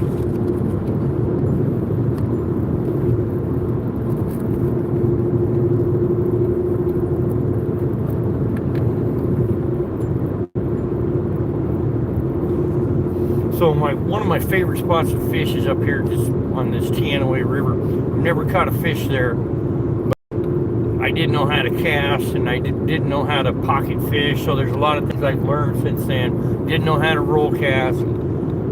So the next time I go there, hopefully I'll have a lot different luck.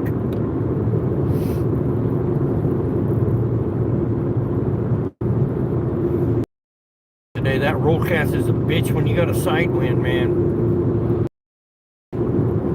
Unless you actually want to cast 90 degrees from where you're trying to roll cast.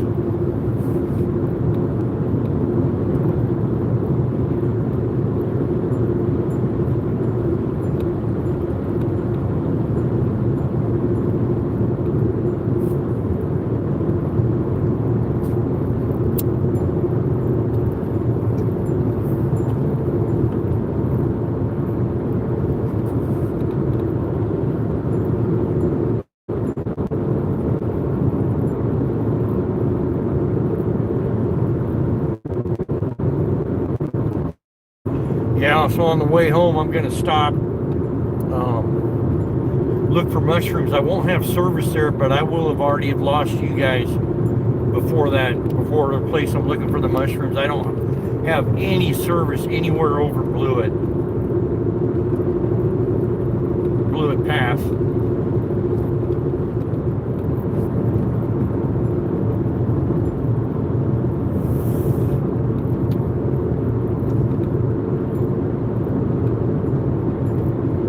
Oh yeah, we got a leftover roast too, and we got French dip sandwiches. Yeah, I forgot about them. I'm so glad I did not stop and get them. We need to eat these leftovers up, man. My wife made a roast in the Instapot, and she puts in these seasonings, but the main ingredient is a can of Coke. And I'll tell you what, man, it is awesome.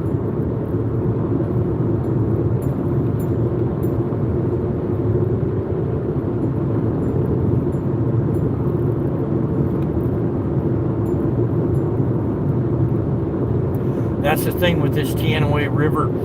You got to fish it early in the spring because the water gets warm real quick, and it's already starting to go down. I just looked up at my fishing spot. I didn't realize I could look right to it from here. But yeah, there's still a good amount of water, but it's closed. It ain't gonna be open for 3 more weeks.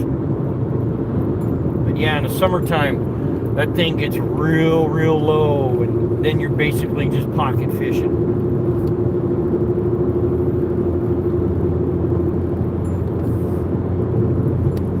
Sorry, I'm not looking at the chat, guys. I'll get caught up here. Up here ways, I'll pull over and get caught up with you guys.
hope everybody had a good day today, man. I sure did. Even though I didn't catch any fish, I still had a ball. And I got to learn something new today.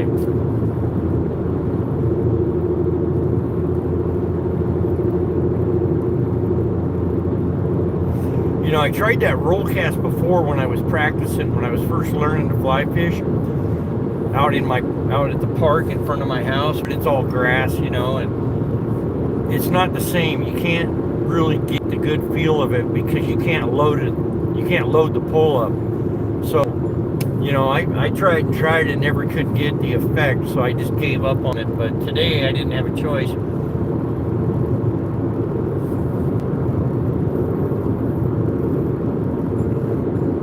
Well, I don't see the buffalo out.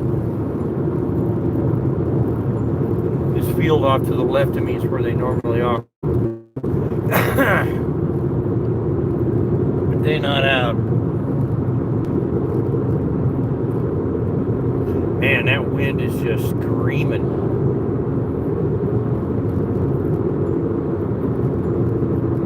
Blowing my Jeep all over the place.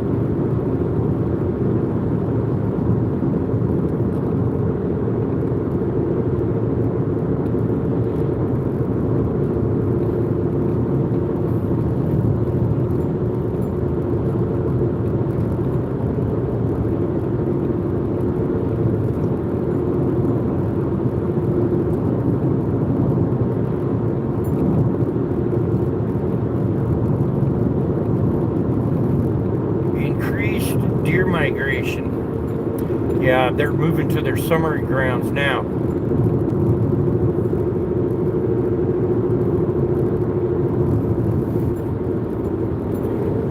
So up here, a few miles up the road, there's a little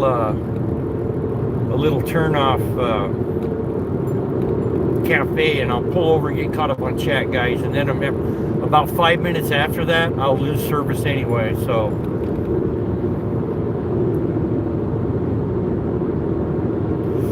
Right now, so I'm only 28 miles from my house right now.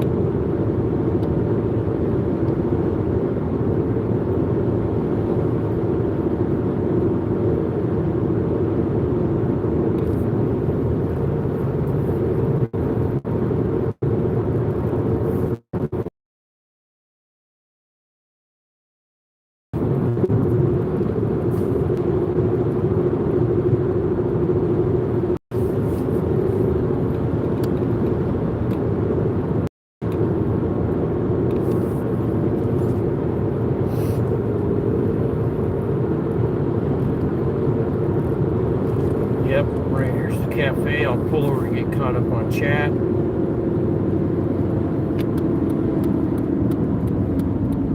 Unfortunately, this cafe has horrible burgers, but I hear their breakfast is they make a really good breakfast, but man, it's kind of hard to fuck breakfast up.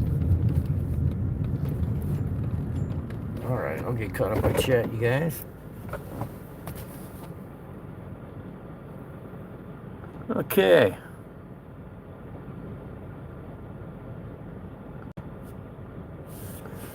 Thanks for coming in, Dr. Keynes. Like I said, come in again, man. I'll hook you up, brother.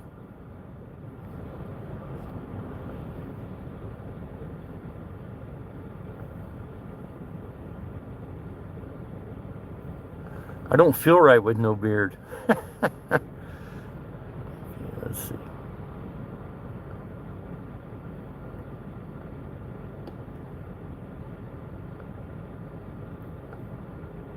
Yeah, I think I'm going to go with at least a 12-foot rod. Minimum. Maybe even a 14. Halloween.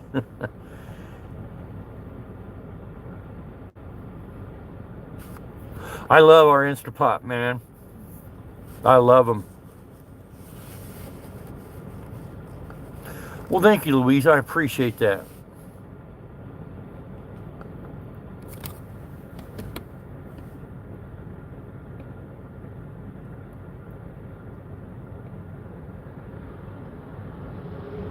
Oh, okay.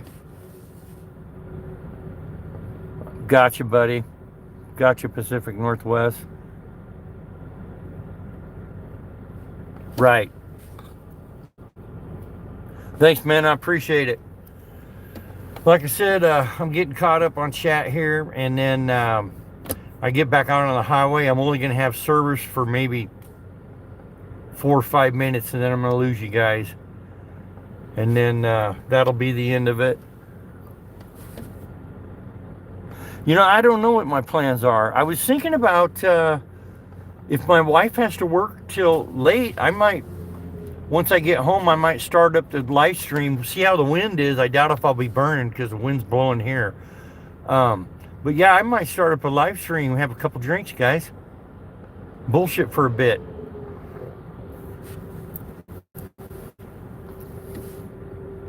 Yeah, the rest of the night off. You know, later on I'm going to barbecue steaks, and hell, maybe I'll just, once I get home, I'll get a live stream going again.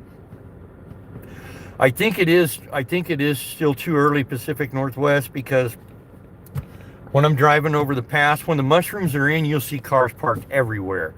And I still, you know, once in a while I'll see somebody checking, like myself. I've checked 3 times and I have not seen not one mushroom yet.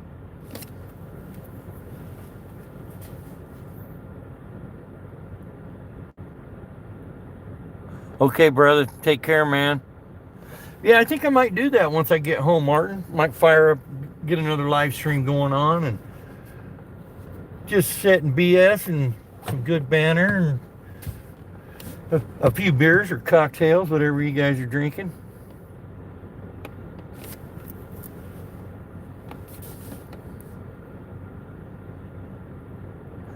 Trilliums, what are those, buddy? I don't know what trilliums are.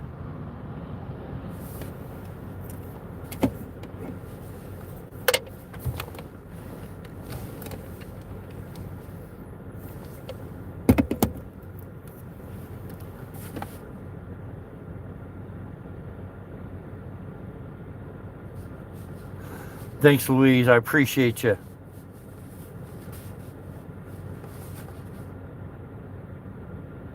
Oh, okay. I know what you're talking about.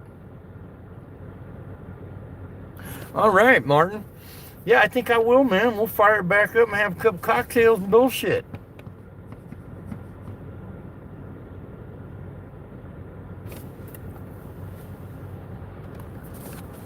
They go from white to purple. Yep. I know what you're talking about. And I haven't seen any of those guys yet.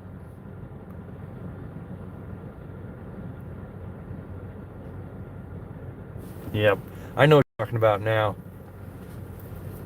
All right, guys. We're going to hit the road here. I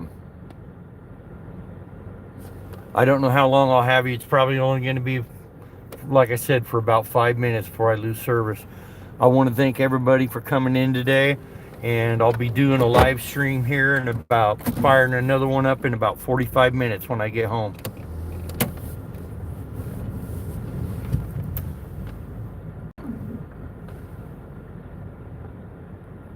All right, man. Thanks, guys. Oh, shit. Yeah, it'll be a good solid 45 minutes now.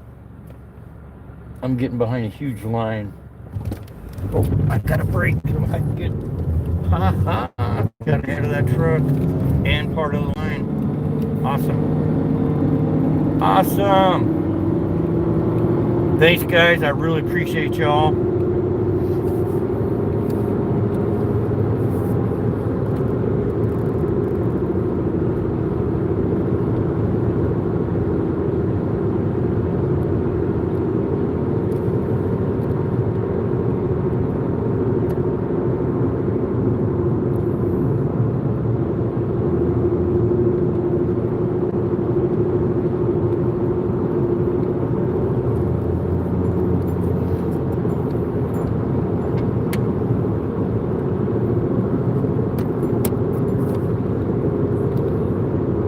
God, what a pretty day.